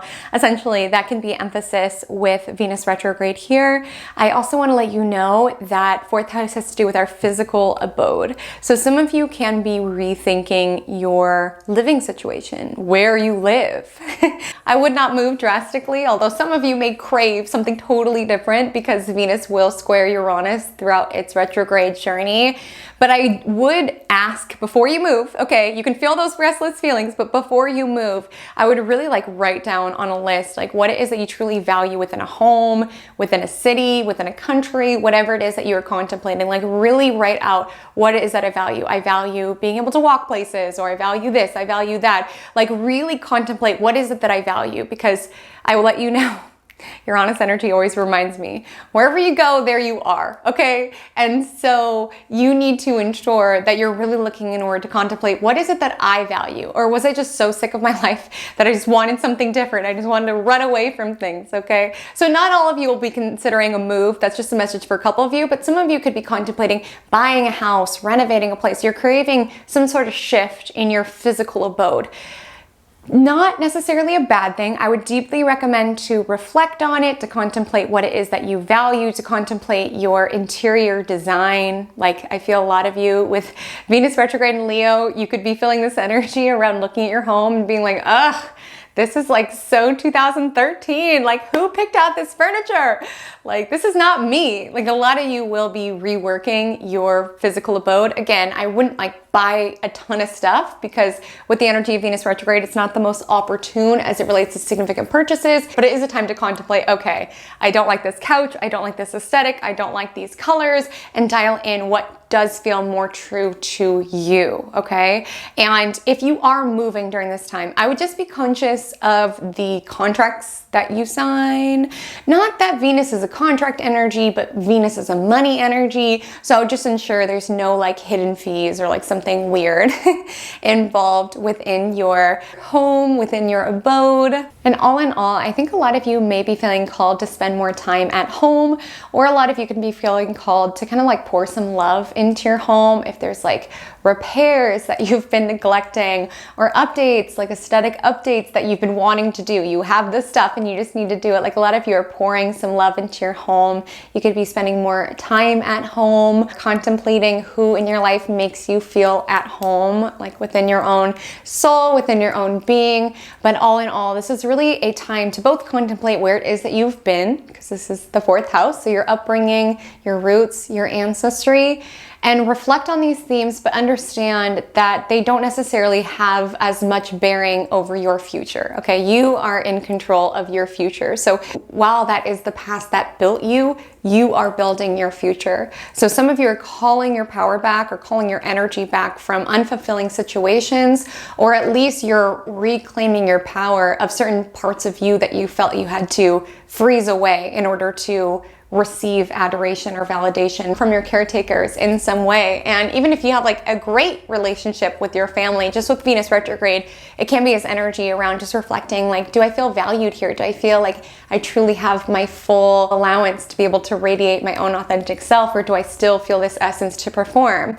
And ultimately, what I really want you to focus on this Venus retrograde in Leo is what makes me happy? What lights me up? How can I do more of that? Like, with that roots of the tree analogy, like I just always think of this house as something so important that we need to nourish and to nurture, and because it builds everything else. Like if you're not taking care of yourself, everything else in your life will falter. Like bad roots, dead tree, literally. And so this is an energy to cultivate your own sunshine, to do the things that make you feel happy, because I guarantee that is a glow and that is a magnetism that will impact every other attribute of your life. So just ensure you're taking time for rest and to do the things that make you feel happy and creative and inspired. So if you are an Aries sun, an Aries rising, or you have 12 to 28 degrees Leo, somewhat connected to your fifth house, this message is for you. And the emphasis for you is truly around what lights you up. You, more than most, are doing inner child healing during this particular retrograde. And essentially you are reconnecting with past iterations of you that you miss. Like a lot of you are reconnecting to your zest for life, your lust for life, when you were just excited and full of vitality and full of this feeling that anything could happen. There can be a certain sensation that you feel disconnected from that version of you. And a lot of you are Aries. Like it's very important for you guys to stay connected to that raw, sheer excitement of life. And with this energy here, it's really around who you were before the world told you who to be, and getting back to that raw, authentic spark, especially with Venus trining Chiron, which is in the sign Aries, which for a lot of you will be in association to your first house of self. So a lot of you are healing your self-concept at this time and healing your confidence at this time. And you're getting comfortable with understanding that you will not be for everybody. And to try to be everything for everybody is a losing battle. And you know who loses the most? You lose the most trying to be it all for everybody. There's just this energy, this Venus retrograde, that you are reconnecting with your rawest, most vulnerable truth, and you're allowing that to shine out, and you're healing whatever scar tissue within you made you feel like it was not safe for you to shine. Okay, I just feel called to tell you this. So you know, I've always been like this. Like when people tell me on my YouTube channel, you're too much, you're too manic, you talk really fast. I've been told that my entire life, that I'm a lot. And it's been an eternal battle just trying to calm down. I'm just like, girl, like just chill, be less. But this is my natural state. And I know that it's too much for a lot of people. But when I look at the times of my life in which I was trying to tame it down, it's like I just became this lifeless creature because I didn't know how to be. I was like, okay, I'm being told that how I am is too much for people. And so I'm trying to mimic everybody else. And I just felt so disconnected with who I am. And it's really sad that I've just been constantly told that being excited and stoked about things is a bad thing. Like I just feel like I've been told that my entire life. And maybe your story is different, but there is something that relates to your own self-expression you've been told is bad or wrong.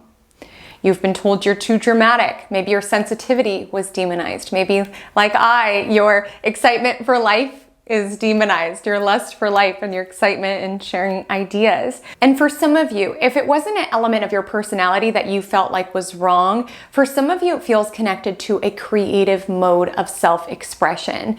Painting or dancing, something that you love to do that lit you up, but it's almost like your inner child was told, no, that's not realistic. That's not going to make you money. So you lost touch with those pieces of yourself. And I want you to know this Venus retrograde is such a beautiful time to reconnect to those personality traits that you were told are too much or wrong or what have you, as well as those creative activities that just light you up. This is a time to do things that feel good. And again, it's not about the end result. It's not about creating a painting that millions of people see. Sometimes it's just lovely to paint a picture and create more beauty into this world, right? And to release needing the external validation that everything that you do needs to be for other people or for some great aim. Sometimes it's just a celebration of being alive. And some of you are dialing into that this season. And I also want to say with this transit, some of you will be healing a connection to a child. If you're not doing inner child work, you may be healing your connection to your child. Some of you may be reviewing what it is that you value in regards to having children. If you want to have children, that could be top of mind. And some of you could be contemplating whether or not you value having children, maybe whether that makes sense for your life plan. I also wanted you to know that 5th house is romance. Okay, so you guys are one of the people who are really doing some love work this Venus retrograde. And I want you to know that you may hear from crushes and situationships from the past, okay? This isn't so much committed partnerships, it's more so flirty, banter, hookup sort of vibes here. So you could run into or dream about or hear from people that you used to hook up with, old sneaky links or something of that nature.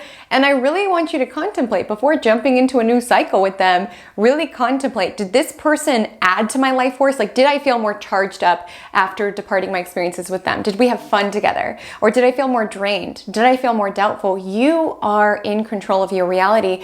And as the king or the queen of your reality, because this energy is in Leo, the regal energy, you get to decide who is in your kingdom. Like, you do not need to have situationships or whoever in your energy if they do not make you feel good, if you are not having fun when you are with them. Like, don't allow people to guilt you into feeling like you need to be spending time with them. You don't. It's your decision. And I want to let you know, if there have been any intimacy or passion, kind of like problems within someone that you are spending some time with, or within your committed partnership, if you are in one, this can be a really valuable time around either healing, if there is some hurt attached to where it is that you're experiencing intimacy problems. There can be an energy around maybe reconnecting with the fun of it. Maybe it got really serious, and it's like reconnecting with the fun, playful side. I feel for some of you, maybe you've been trying to conceive, so that kind of took the fun out of it, and you guys are like reconnecting with the playful side of it. And it's really a call to like infuse this fun, playful vibe into your connections while dating. Like, if you've been just dating and dating and dating, trying to find the right person, but you're not having fun, this is a time to flip the script. Allow your pleasure and you having a good time to be the center of your experience, okay? And even if you're in a committed partnership, how can you infuse more flirty banter vibes within the connection?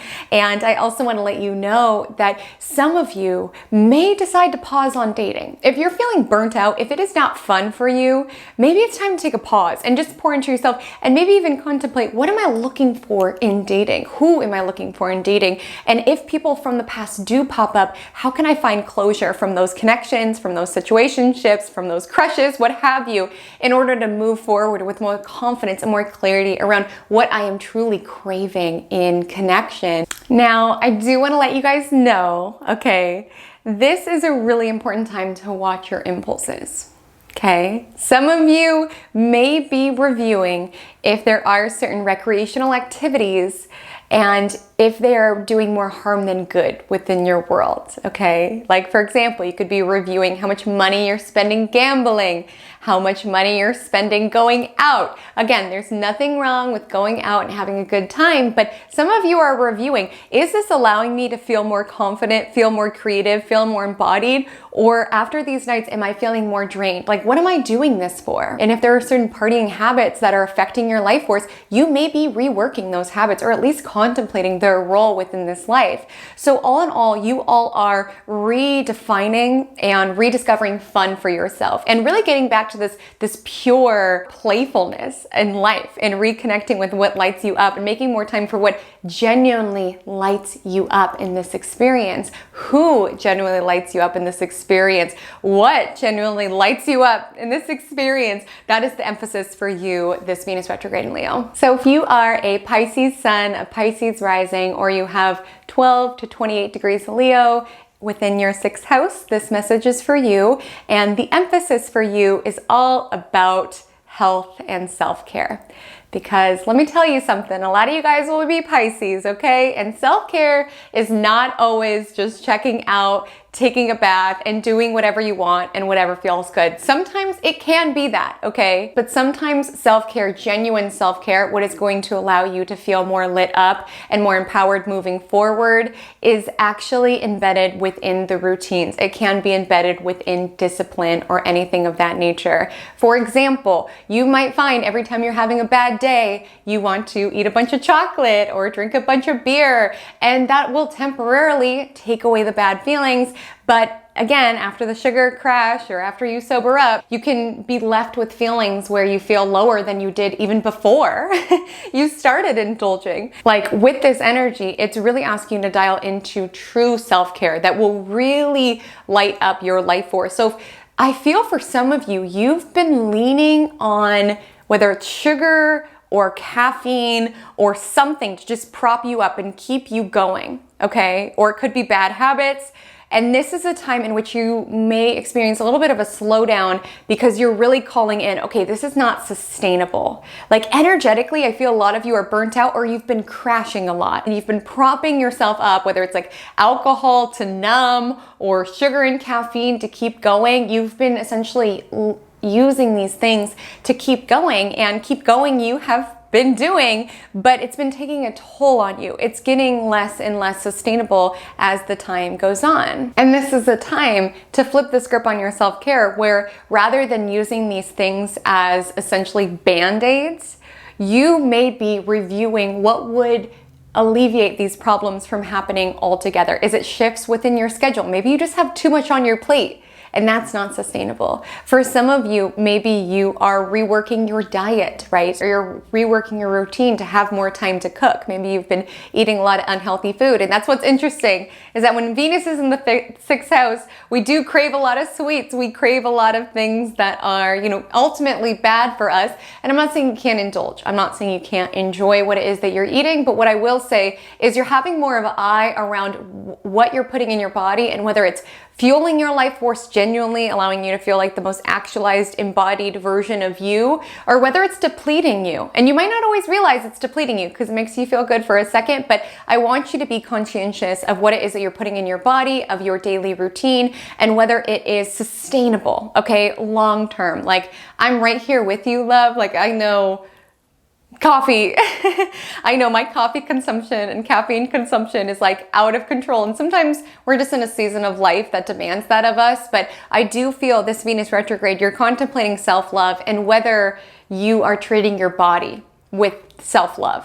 If you are moving your body, charging up your life force in that way, whether your diet indicates somebody who genuinely loves your vessel. And if you are doing things that are masking bigger problems, doing things that are escapist rather than, going out and moving your body, I will say Venus retrograde will be asking you to review your routine and how it is that you can show yourself, your physical vessel, your being, your sunlight, how much you truly love and value yourself, honestly. And for some of you, there will be an emphasis upon healing some beef, okay, with a coworker. That can definitely be a emphasis here. Maybe there's been some weird vibes at work, and perhaps during Venus retrograde, that can be reviewed. Weirdly, I'm getting this energy. This will probably only be for 1 or 2 people, but I'm getting this energy. There might be someone who's jealous of you at work or is like really competitive with you. And that could be an emphasis during this Venus retrograde around understanding you, my love, are only in competition with yourself.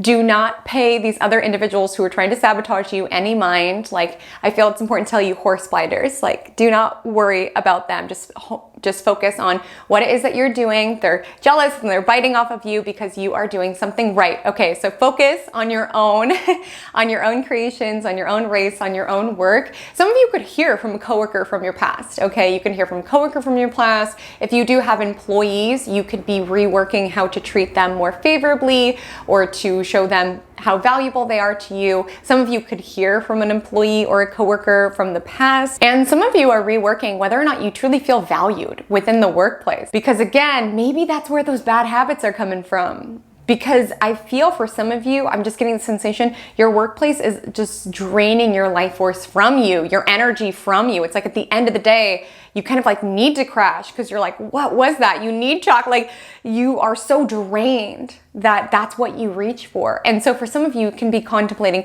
am I giving more than I'm receiving? I've been expressing this a couple times, but I'm just going to highlight this as well. You know, this might be a helpful time to act your wage. Okay, if you are putting so much effort into something and you don't feel like you're getting the same in return and you don't feel like a raise is possible, maybe this is an opportunity to set more boundaries or something of the nature in order to be able to genuinely replenish your energy stores, or at least get your routine to a level in which you won't need to lean upon sugar and caffeine or whatever it is that you use to numb out from your reality. So it's not typically the time that I would say quit, because again, it's this review energy, but certainly contemplate. Do I feel like I can be myself here? Do I feel valued here? Do I feel like there's leadership potential here? Because again, with Venus retrograde in Leo, if you're happy in your workplace, this could be a time in which you're reviewing, how can I step into my leadership? How can I step into my managerial ability in order to move forward? How can I take on the projects that will allow you to move forward? But I feel for some of you, there's this energy around, I'm just feeling so drained. I feel like a shell of myself. I'm not able to be my true self here. So all in all, this is a time to ensure that your daily routine, that your diet, that your exercise routine screams self-love. Like I want to be able to look at your routine and look at what you put in your body and know just how much you love and value yourself. And if you're feeling disconnected from how much you love and value yourself, my love, this is the time that you are dialing it in, and you're doing so via the little things. Like rather than going to work out and be like, oh, I have to do this because my body and I'm so annoyed, be like, I love my body so much that I want this brisk walk before work. Or even when you roll out your yoga mat, take that moment to say, body, I love you, thank you. Like approach these things through this level of self-love before you eat the salad, drink the smoothie. Body, I love you, enjoy these nutrients. Again, it's gonna start from within, and it's gonna start within your routine. Maybe for some of you, you're creative, but you never really make time to create. This is a time to rework your routine until creativity is the heartbeat of everything else you do. You write poetry before you do anything else. You do your morning pages, okay? You play your piano before going to sleep every night. Like I want you to work your creativity or whatever just charges up your life force. I want you to work it in every day. I just feel like for some of you, there are certain activities within your daily routine that, yes, are a band-aid, like it temporarily numbs you or distracts you, but it's not genuinely lighting you up. It's not genuinely recharging you. So I feel some of you, you're shifting your routine in order to have more time to recharge. Random message, probably just for one person. Spend more time in the sunshine. Go outside first thing in the morning. Look at the sun. Look at the sun. That is so helpful for your circadian rhythm. I feel randomly some of you are going to use this to reset your sleeping schedule. Like some of you have been off on sleeping or not sleeping a lot, but a huge part of our circadian rhythm, which allows us to sleep and allows us to get up, is being outside in the sunshine. Like first thing in the morning, that's one of the best things that you could do is go outside and get in the sunshine, because it allows your body to wake up, but also allows you to get sleepy at night. Like it just kind of allows you to rise with the sun, go to sleep with the moon. If you are an Aquarius sun, an Aquarius rising, or you have 12 to 28 degrees Leo within your 7th house, this reading is for you.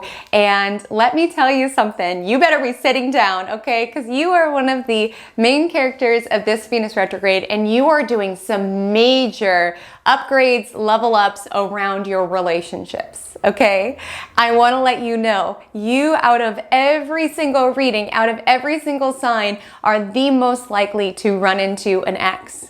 You are the most likely to dream of an ex. You are the most likely to hear from an ex. So I want you to navigate this time mindfully, because like I said in the Venus retrograde and love portion, which you need to listen to, okay, if you have not, but like I said there, This is not a cosmic sign that you're meant to get back with this person.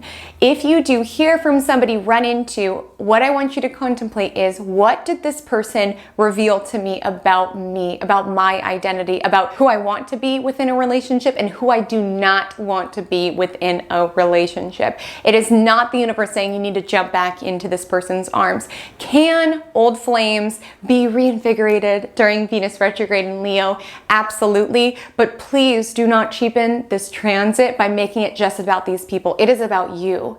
And with Venus trining Chiron throughout its retrograde journey, this can be one of the most healing times within relationships. So if you just jump back into that cycle without genuinely doing the work to really process, what did I learn from this connection? What do I want from this connection? What does this person add to my life, to my sunshine, to my glow? You are really missing out on the opportunity of this transit. So you all will most likely be hearing from an ex, contemplating an ex or a connection from the past. Again, not as a cosmic invitation to restart the connection, but a cosmic invitation to heal from that connection. And you might be saying, Haley, Comet, I ran into my ex from 7th grade. I don't need to heal that. Contemplate, who were you in 7th grade? What was the version of you that that person was attached to? Okay, that is what I want you to contemplate. Because maybe it's not that you need to heal from Timmy in 7th grade. Maybe you need to heal your like inner preteen who felt really uncomfortable, and there's certain elements of your life now that you feel the same insecurities that you did when you were 12. Like, there's a reason why these people are getting brought to the surface, and it's most likely around your healing journey, around the work that you are doing. So it's not about Timmy. Don't jump back to Timmy. Contemplate, what was the version of me that this person was connected to? And really important message for you all. This can be a very healing opportunity to really find closure with exes or past connections, or to heal the version of you that those people are attached to, right? So if an ex pops back in your experience, contemplate, do I need healing from this connection? Do I need closure from the connection? What did I learn from this connection? What did this teach me about who I want and who I do not want? I also want you to know that if you hear from somebody in your past, sometimes people want your energy and they don't necessarily want you, okay? These people coming back, they could want some of your life force energy. They could want some of your attention. They want to siphon your sunshine. Okay, not all, but definitely some. And you need to safeguard your sunshine. You need to protect that. Not everybody deserves access to your kingdom. You are the king or queen. You get to decide who has earned a space within your life. And sometimes people come back just to know that they can come back, just to know that they still have that power over you, okay? So I really want you to contemplate, did I feel more confident in this connection? Did I feel more confident after spending time with this person, or more drained? Did this person see the best in me or bring out the worst? Really contemplate, who were you within that connection? And will you revert to that past self if you continue this connection, or can you guys re-meet as the versions you are now? Do they see and honor the person you are now, or are they still attached to that prior version of you? Okay, because a lot of times when people from our past come up, it's like, you don't know me. You don't know me any longer. You're connected to a past version, and sometimes they want to yank you back because that version of you they had control over, or they had some influence over. Again, it's like sometimes people will slide in the DMs and do all this crazy stuff just for your attention. And sometimes they can't even tell positive attention or bad attention. They just know that for that moment you're paying attention to them, and that feels like a win. And you need to know that sometimes people will play games like that, because I'm not saying that there can't be some absolutely sincere exes that slide in your DMs or anything of that nature, but be cautious during this time. Do not revert to old love habits.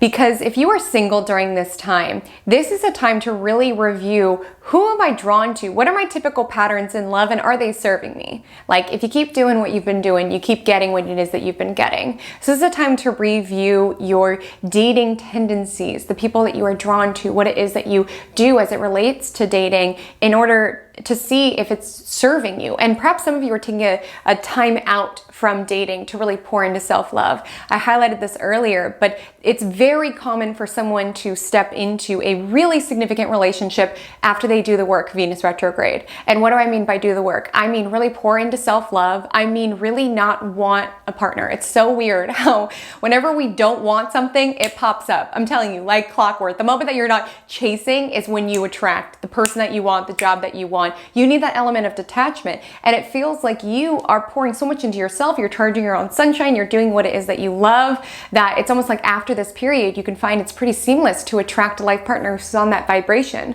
Because again, if you are going into dating in this hustling energy around chasing, gotta find the partner, you're going to attract somebody who's almost in that same scarcity mode. Versus if you just kind of sit back and just let someone come to you, it's more in that attractive essence that I want you to dial into at this time. And the universe will test you. I remember the Venus in Leo, Venus in Scorpio retrograde of 2018. Oh my gosh, that one was a doozy for me, but it was so powerful, okay? During that Venus retrograde, I had to do so much work, both like healing from exes, but also when I went on dates, everybody reminded me of my exes and like would exhibit the same red flags. And it was almost like the universe was saying, okay, you want change? Are you going to go back to these old habits or choose who it is that you're becoming? And I chose myself. I did not, the moment I saw a red flag or the moment I saw something I did not like, I was like, So I just took a moment from dating. I just poured into myself. I did my own thing. Clockwork. The day Venus, I'm not kidding, the day Venus left the post-retrograde shadow is when I met a significant other and somebody who was on a totally different vibration than anyone I had ever dated. Like their soul felt so new to me. The dynamic felt so new to me. Because again, toxicity is familiar. That does not mean it is healthy. Like sometimes if we've been in a more destructive pattern in connection, we could be drawn to people who make us feel that way, whether it's like an emotional roller coaster or what have you, because you're like, oh, this feels familiar, right? This feels like safety to me because I'm used to interacting in this way. But when we switch up the vibration and engage in a totally new dynamic, it can make us feel uncomfortable because it's not familiar. But again, healthiness at first will feel unfamiliar, right? Until that's your new norm. And that's a sign that you've really done the work to really heal and get that energy out of your vibration. So that will not be a message for everybody, but that will be a message for a few. I also want to let you know if you are in a committed connection, this could be a time contemplating if you feel like your relationship allows you and your partner the space to be your authentic selves. Whether you feel that this marriage, this partnership, this relationship makes you more of yourself, you feel more safe to shine, you feel more able to express yourself, or whether you feel like you have to dim your light or dim your shine in some way. This can be a call to reinvigorate the more playful, the more flirty attributes of your connection. And some of you can be reviewing how much you give to this connection, how much you shine your light, how much love you pour in. And if you're getting the same in return, you can be doing some work around maybe getting your guys' love languages on the same page. Maybe you're not feeling love, but they're trying to show it to you. They're like, getting your gas for you and taking out your trash, and you're like, I want flowers. Maybe there's a conversation that you can have around wanting more over the top or grandiose expressions of love. That can be very Venus and Leo retrograde, as well as reconnecting to that very playful, light side of your connection. I do want to let you know, I would be a little cautious as it relates to signing new contracts. This can be a brilliant time for reviewing the terms and the fairness of existing contracts, of existing partnerships, to see if the two of you are truly on the same page. Again, it's re-energy. So I wouldn't start something new, but if there's something existing in place, it can be a favorable time to rework it in some way. And even outside of romantic relationships, some of you could be reworking your partnerships, whether you feel like you have space to be creatively yourself within business partnerships or anything of that nature. And all in all, it's really this review on the people that you spend time with and whether they amplify your light, you feel more safe to be your own authentic, weird, eccentric self, or whether you feel like you have to dim it, whether you feel like you're too over the top. People say you're too much, you're too dramatic. That's really the emphasis here, because this will not be the story for everybody, but some of you will be drawing your energy back, whether it's romantic connections, friendships, business partnerships, even just from the general public. There will be sort of a call around, I'm not getting as much as I'm pouring here. you're not pouring as much sunshine into me as I'm pouring into you.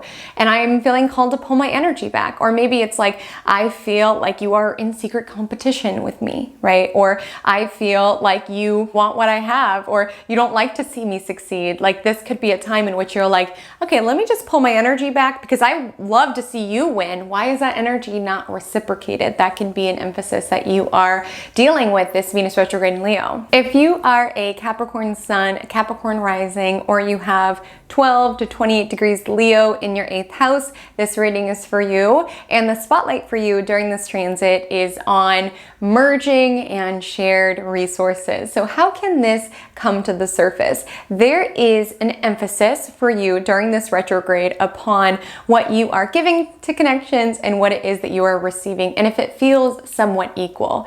Because the interesting thing about the 8th house is that it's beyond just us. Like 7th house is me plus my partner. 8th house is like what it is that we create, like the shared bank account that we have when our resources are merged, or the energy that we create when we merge. And with Venus retrograde in Leo, there just feels to be this spotlight upon how fair is this? Like, am I pouring a lot into you and not receiving as much? Again, this could come to the surface in regards to finances. This could come to the surface in regards to one partner cheerleading and supporting the other partner, and if it goes both ways. But there is truly this emphasis upon the shared entity of what the two of you create, and if you feel like your contributions, your sunshine is being reciprocated, celebrated. I will also let you know that with this energy, if you are married or if you're in a business partnership where there is joint finances, or if you are in an industry that has to do with other people's money, you're an accountant or something of that nature, this can be a time of some financial slowdowns, or at least reworking finances in some way. So for example, in a marriage, maybe the two of you get together and contemplate, okay, we want to do all these fun things. Again, Leo's about the heart, it's about play. Maybe we want to go on vacation, we want to start our hobbies. How can we financially plan for us to get there, to have more time and space to do that, right? Or maybe for some of you, there's this review on how you guys are spending your money, saving your money, investing your money. Now, if you work with other people's money, there can be some slowdowns in getting paid. I will let you know that. Sometimes with Venus retrograde, it's like, hello, what's going on? But also there can be, invoices from the past, bills from the past. There can be money from the past coming back during this time.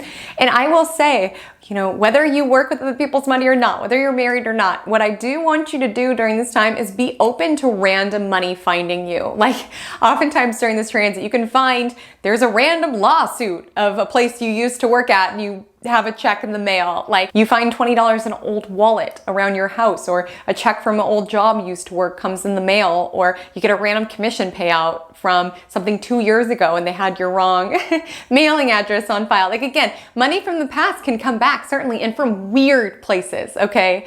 I will say some of you who are in the midst of some legal disputes, you've been waiting on inheritance, you've been waiting on alimony, you've been waiting on child support. This can be a time in which it does catch up. This may be aligned to rework those contracts. I would not start something new during this time. So I would not start a lawsuit to get, back owed child support or anything of that nature unless it's dire. But with this energy of Venus retrograde, there can be an energy around, is this fair? Again, like, are you supporting me the adequate funds for me to raise our children or to keep my lifestyle? Whatever the story is for you, there can be an emphasis there for sure. Now, in some traditions, in some texts, it's considered the 8th house as this idea of merging is around intimacy. So that can be an emphasis here around how much you and your partner are showing love to one another in that way, perhaps infusing this light, flirty energy of Leo. Only be a message for a couple of you, but some of you might do some work at this time around reviewing end-of-life plans. Maybe you're navigating that for somebody within your life, or you can just find you're really contemplating your values at this time, like what it is that you value about this experience, because I will let you know what it is that you value will not be the same thing that somebody else values. Like some people really want their life to be wealthy in experiences. Some people really want their life to be wealthy in love. Some people really want their life to be wealthy in stories to tell at the dinner table. Contemplate, what do you want your life to be wealthy of? What regrets will you have at on your final bed that if you did not value them currently. Like, yes, sometimes this transit can be a bit morbid because it can kind of take us into our fears and transformation and end of life. But again, if we understand death, we understand life. We approach life with more lightness and more joy because we understand this time is limited. Like, we do not have time to spend all of our years miserable, right? So we can live in fear around dying one day, or we can understand, okay, I'm gonna die one day, so I'm gonna go to the beach. I'm gonna die right now. I'm gonna die one day, so I'm gonna sing, or I'm gonna do whatever I'm scared of, because we don't have time, right? We don't have time to be defined by our fears. And I also want to let you know, some of you might be contemplating like a rebrand, and it goes deep, like a deep soul rebrand. Like, you might be reprioritizing or craving a shakeup in a major way.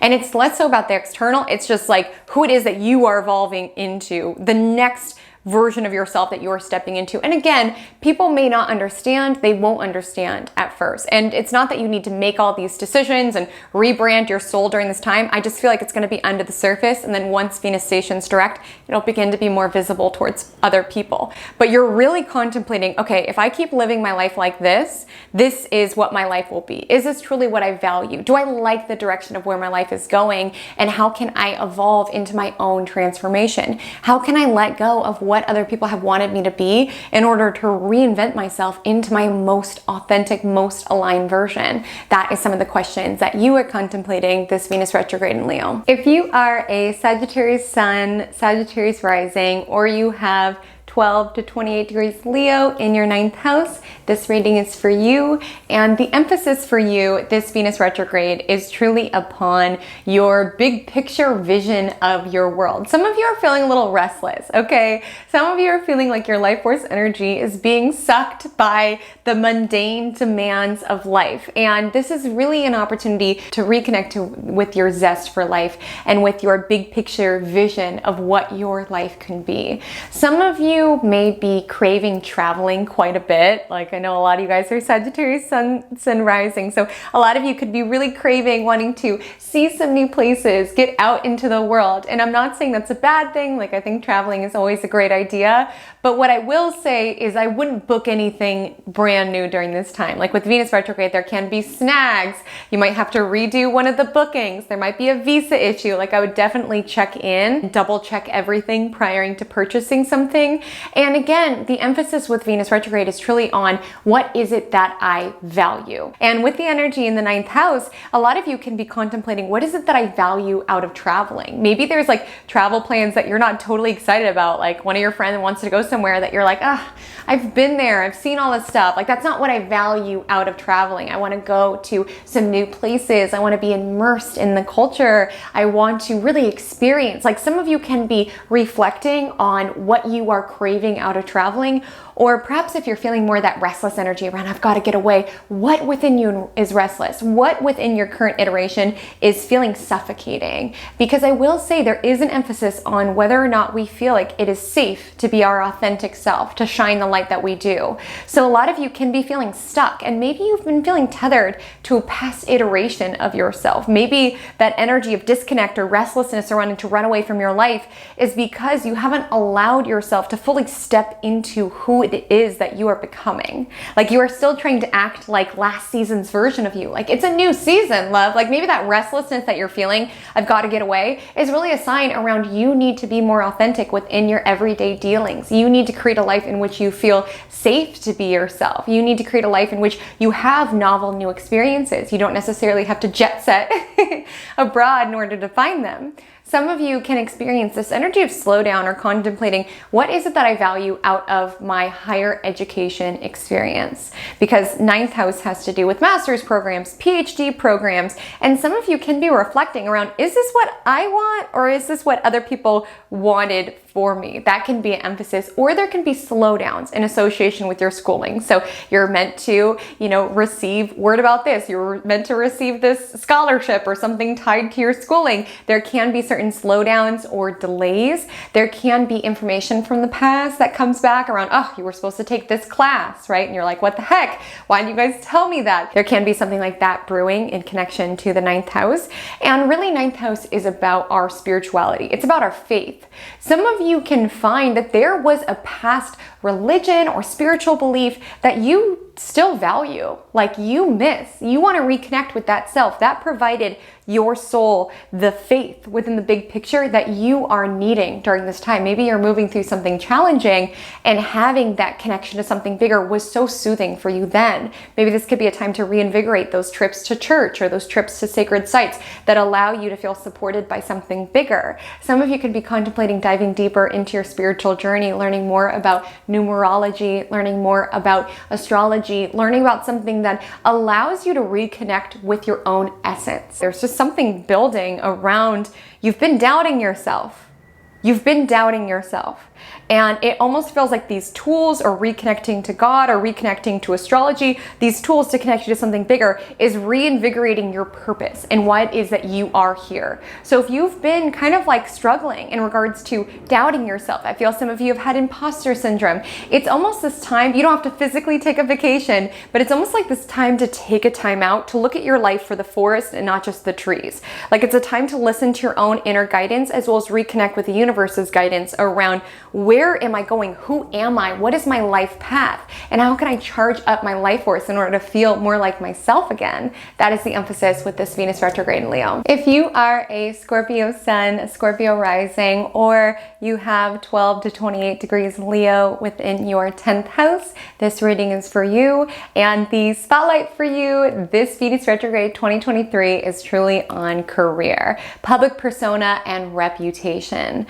Some of you during this time are really going to be reflecting on whether or not your workplace, your environment truly sees, honors, and understands your own value, the glow that you give off. And you're also going to be reflecting on how it is that you can chisel your sunshine or excavate your sunshine in order to really step into the most effective leader, manager, boss that you can possibly be. I feel some of you, definitely with the Leo influences, some of you can be creative within the public eye, and you've been dealing with some self-doubt, okay? You've been dealing with some self-doubt there. Some of you could have recently had a promotion, or you have something that you work within that requires you to be very public. It's always fascinating to me that Scorpio energy has Leo in the 10th, because it's like, don't look at me, but part of your life path requires you to be looked at and to be visible, right? Like, again, with every new level of success, new eyeballs, which can in turn bring more haters, whether it's people critiquing your work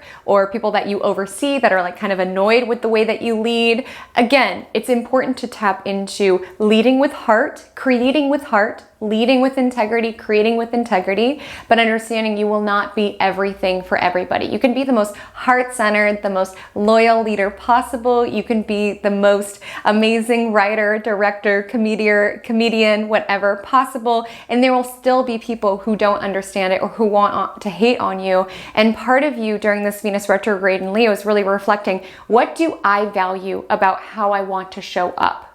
And really connecting to that. I've been talking a lot about external validation, and I do feel that some of you are doing this work around, where have I been looking for validation that I am enough, that I am doing good enough through my work, through the applause, through the compliments, through the promotions. And do I value what it is that I'm doing? Does this charge my life force? Because again, work is work. There's gonna be days that it feels like work, but there's a difference between working a job that you get tired sometimes versus working a job that sucks and siphons your life force energy from you.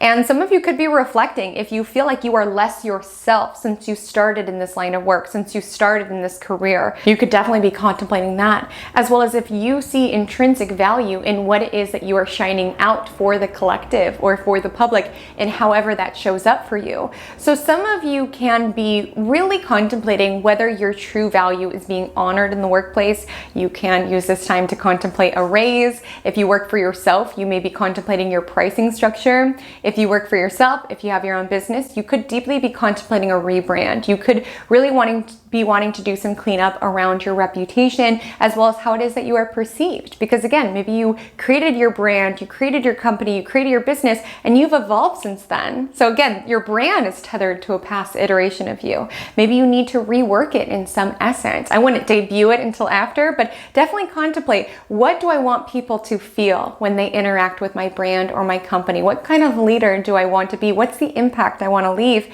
These are all questions to contemplate.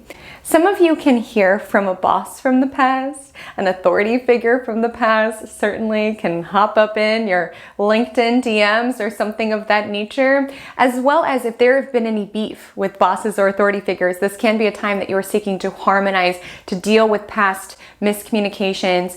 I will say, be cautious of your reputation at this time. With Venus retrograde, there can be past actions brought to light. So again, continue to lead your business or your career with heart and with integrity, because with this Venus retrograde, there can be an energy around something from the past catching up, whether it's something that affects your reputation or maybe it's just a past project or something around career that is catching up. And I want to let you know, if you are feeling utterly disconnected from these 10th house themes of career and public persona, you're like, Haley, I don't know what I'm meant to do within the big picture. I want to let you know, this Venus retrograde is really the time to look towards your passions, look towards what lights you up. Even if you don't work within that, let's say you love riding horses and you're like, I don't know how I'm going to make money riding horses.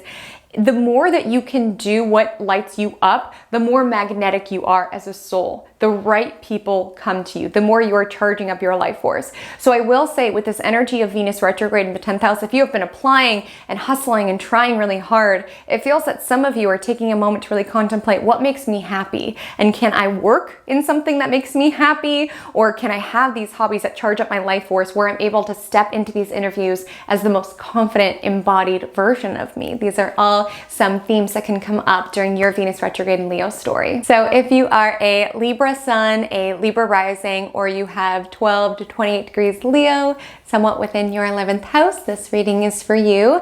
And the work for you, this Venus retrograde in Leo, is truly about friendships. And really, the question I want you to ask is, do my friends amplify my glow, my radiance, or do they siphon it from me? I deeply recommend checking out the Venus Retrograde in Love portion, because I do talk about friendships there, and that will be an emphasis for you. Because for some of you, it will be a call to reconnect to friends from the past. And maybe it's not necessarily on a toxic vibe. Maybe it's like, oh my gosh, life just took us in different directions, but now we finally live in the same city and we're able to restart this connection, and we're really able to see and amplify one another's glow. This can be such an opportune time to do that, to nurture those connections.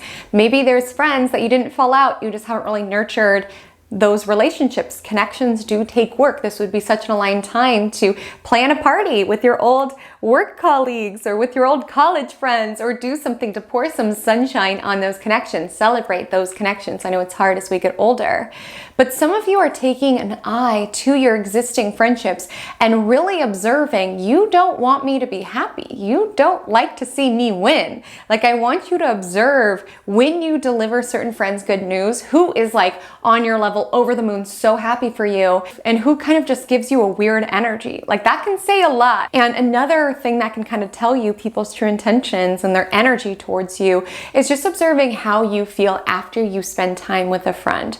You should feel more charged up. You should feel more lit up. You should feel more good about yourself. If you're feeling drained and insecure after spending time with somebody for no real reason, that can be a sign that their energy is siphoning your sunshine, okay? Or infecting you with these feelings of self-doubt that may not even belong to you necessarily. And it's not me saying that you should dump friends if they're in a bad space. Like, obviously, nurture those connections, but pay attention to who constantly wants to bring you down, okay? Pay attention to the energetics.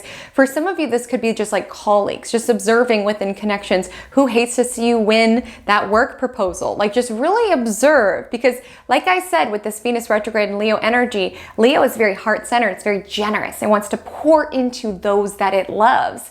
And if you've been someone where you pour into your colleagues, you pour into your friendships and you're not feeling the same in return, this Venus retrograde, you may be limiting your accessibility to the external world. You may be really seeing people's true intentions and really contemplating, is this somebody that I want to spend time with within my life? And I just feel with Venus retrograde, a lot of you may feel a call to be a little less social during this time. If you don't have any friends, but you want some friends, this can be a really aligned time to heal some stories that you have about friendship. I shared a story about friendships earlier around, I literally thought friends were meant to make you feel bad about yourself. I thought friends were people that you compete with and people that you were frenemies with. Like that was literally my experience of friendships in my upbringing. I did not know friends were meant to be supportive, loving individuals. And I feel so blessed that that is what I have with my life now.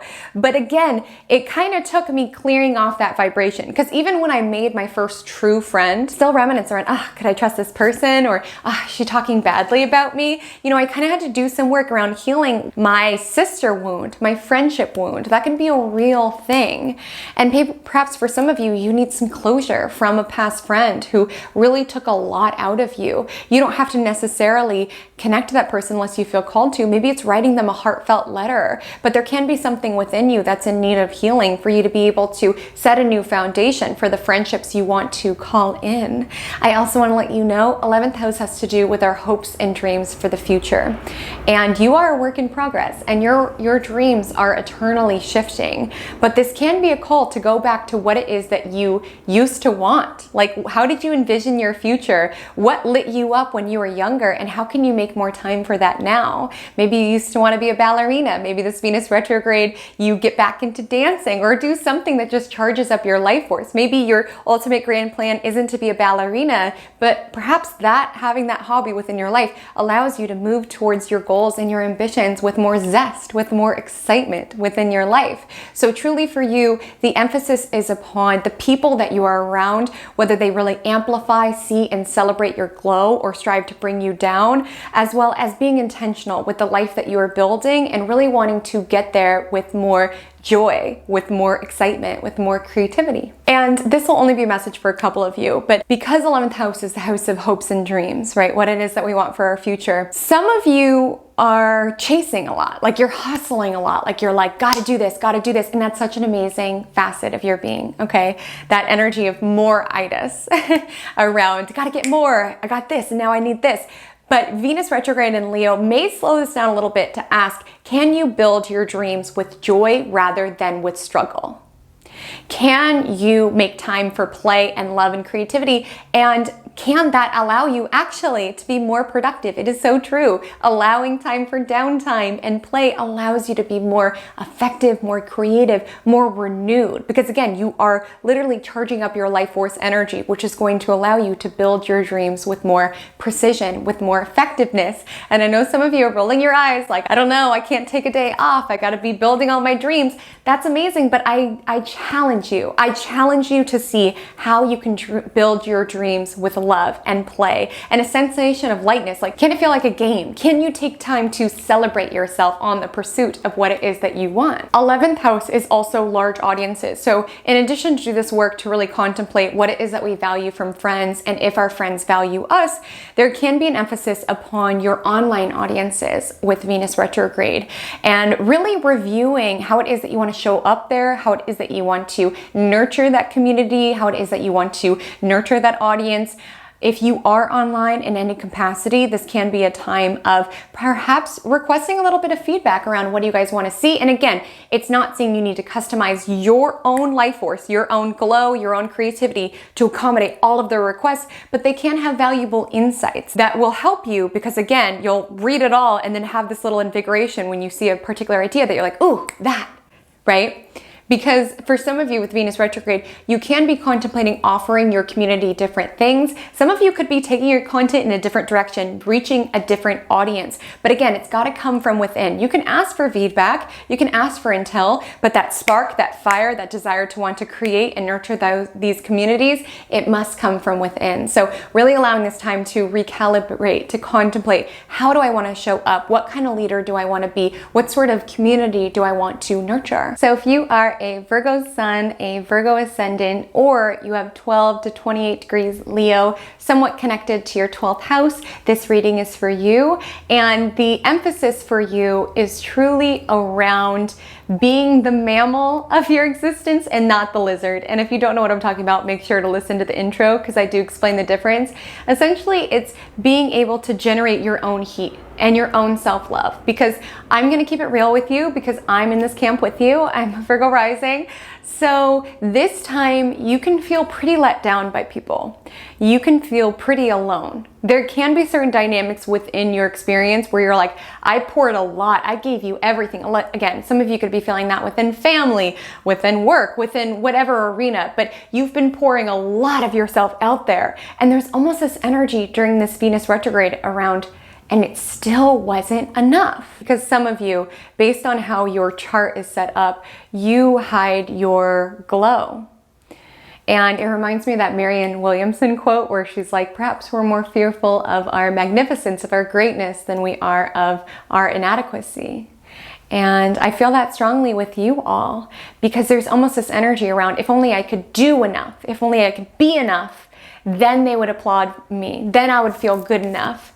And this Venus retrograde is really going to make you find that value from within, because I want to let you know, if you do feel let down by external situations within your world at this time, it is because the universe is prompting you to go within for that validation that you are seeking. If you are seeking adoration and validation from all of these different things and feeling let down when you don't receive it, it can be a cosmic cue for you to really sit with yourself and see how it is you can generate your own life force energy. Because 12th house is the house of isolation, it's the house of solitude. Both words mean alone time, but the connotation is so different based on those two words. Solitude implies being full of spirit, taking a moment to take a time out from your external reality, whereas isolation indicates this forced alone time, right? You get to define alone time, but I do feel it's important that you should take some alone time. You need to reconnect with your glow. You need to reconnect to what it is that you value. You need to reconnect to what it is that lights you up. You need to reconnect to your own confidence. Like with Venus retrograde, if you enter this period and you are feeling down on yourself, you are feeling like you are not glowing, you are not feeling as great about yourself, that is a cue from the universe to really come within. It's not the universe being cruel, okay? It's more so wanting to support you with these mechanisms to thrive, because that's where external validation gets tricky, is that if we design our whole life around being good enough and smart enough and wise enough and successful enough that people will love me and give me a validation, like again, that high wears off and then we crave another hit. We crave another hit. We crave another hit. And a lot of you, particularly because a lot of you guys are Virgos, you get caught up in this rat race around, if only I could do more, if only I could be more, if only I could be everyone to everybody and be the helpful one all the time. You are last on the list when you live your life like that. You are literally prioritizing everybody else's needs above your own, and that stops now. So I want you to know, no, the universe is not being mean. Yes, there will be times during this Venus retrograde that you're like, am I on my own? Like, am I on my own in this? And the answer is yes, we all are. Like, ultimately, we are truly on our own. And the universe is not being mean. It's just trying to support you to be able to build that radiance, build that sunshine from within, so that you are not dependent on the validation and the adoration from other people in order to receive it. And I want you to know that this is a time that could be deeply spiritual, and you could be really reconnecting with spiritual practices, perhaps that you used to value, perhaps you infused them again. It would be a great time. I'm randomly getting this vision of just like some sort of creative way to tap in. So if you like paint and feel like you connect to muse, or you write and you feel like you connect to muse, or you dance and you feel like you connect to muse, that is such a supportive thing. Like again, tapping into your own authentic flow of energy is tapping into spirit, truly, because that is when we are the most confident, when we are the most ourselves, is when we are allowing ourselves to be what the universe designed us to be. And that can come through for you having Leo in the 12th house when you allow yourself to be creative, when you allow yourself to not filter or worry about being perfect, and when you allow yourself to just be, when you allow inspiration to move through you. There's an interesting connection taking place between spirituality and creativity that I would really empower you to explore. I would definitely say be alone during this time, okay? There might be circumstances that kind of force you to spend a little bit more time alone, or you could just be feeling this call. Like, I know me personally going into this time, I'm just feeling so overstimulated. Like, there's just so much going on. I'm feeling this call to hermit. So some of you can be craving a staycation. Like, you could be craving some physical distance from your daily experiences. And I won't lie to you, some of you are doing some intense shadow work. Some of you are dealing with some past relationship themes and how they impacted your shadow. I feel some of you suppressed some past bad memories as it relates to relationships, perhaps because it was too painful to bear. And this may be a time in which you are asked to process them in order to release them altogether, because 12th house is the final house of the zodiacal wheel. It's about endings and releasings and getting this stuff out of your system once and for all. And I'm just feeling there's stuff attached to your subconscious processing that you've been pushing down that is affecting your confidence. Like, for example, I'm not saying this is your story, but for example, there could have been a dance recital that you were younger, that you got off the stage and your mom was like, okay, well, I hope that was fun because we don't have the money to do dance any longer. And somewhere in your subconscious, you essentially associated, okay, dance equals bad, so it's not safe for me to dance. Or maybe in a romantic relationship, someone told you, you look bad in blue or something. And so you took that in as truth. Like, it almost feels like you're contemplating these messages that have been stored deep in your subconscious, especially around love, beauty, and money, and you're investigating them and you're contemplating, is this true for me? Do I value wearing blue? Do I value dancing? Has this affected how it is that I see myself, my self-concept? And can I release this? If this is not for me, can I let go of it? Because I always think of 12th house as like, you know, the garbage bin, and I don't mean that as a bad thing. I'm a 12th houser, okay? So I've got some garbage bin placements in my chart, but I more so mean it's endings and releasing. So it's like, what am I holding on to that has been affecting my confidence? Maybe there's certain stories that you have that it's not safe to be seen. It's not safe to be visible. And you're still holding on to that. And you're being called during this time to kind of do some work around, no, it is safe for me to be seen. Like, that's a silly idea that I've taken in as truth. I've allowed that idea to shape my self-concept, and it does not serve me any longer. Into the garbage chute you go. There can be some deep shadow work here around how you view yourself, okay? View yourself within your light. Like I said, some of you are fearful of your magnificence, fearful of stepping in within your greatness and your leadership. Some of you have to go deep into the shadow around why you keep attracting the same partners in love, deep into the shadow around why the same circumstances in money keep coming to the surface, deep into the shadow around your beauty standards and why you treat yourself as you do. Like, some of you are really doing some deep work, hence the call to sort of remove yourself from the external world.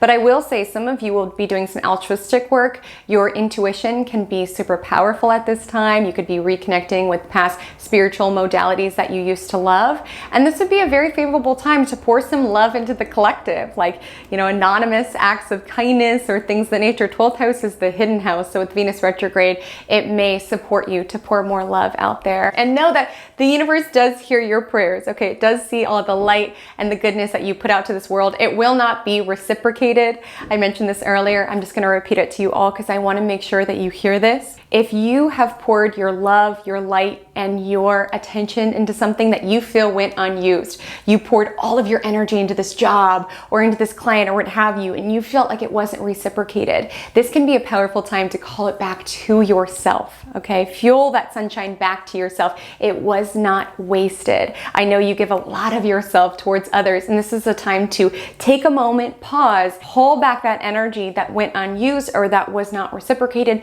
and pour it into yourself. Build your confidence from the inside out. Become that warm-blooded mammal who generates your own heat, your own warmth, your own confidence from within, rather than depending on external factors. So my loves, Venus retrograde can be a doozy of hearing from past exes and bills from the past catching up and unfortunate beauty mistakes. But what I will tell you is that if you do the work this Venus retrograde to charge up your life force energy, your lust for life, to reconnect with past creative hobbies that you used to love, to really contemplate whether the people in your life want to see you happy, want to amplify your sunshine or siphon it from you. You can emerge this time glowed up, leveled up with an enhanced clarity around the person that you are and the shine that you exude. So I'll be here cosmically cheerleading you on. I would love to hear what you are looking forward to about this transit. Comment below. My Instagram handle is @HaleyCometAstrology. My TikTok is the same. I would love to connect with you over there on Venus retrograde things or otherwise. But until we meet again, drink lots of water and stay cosmic.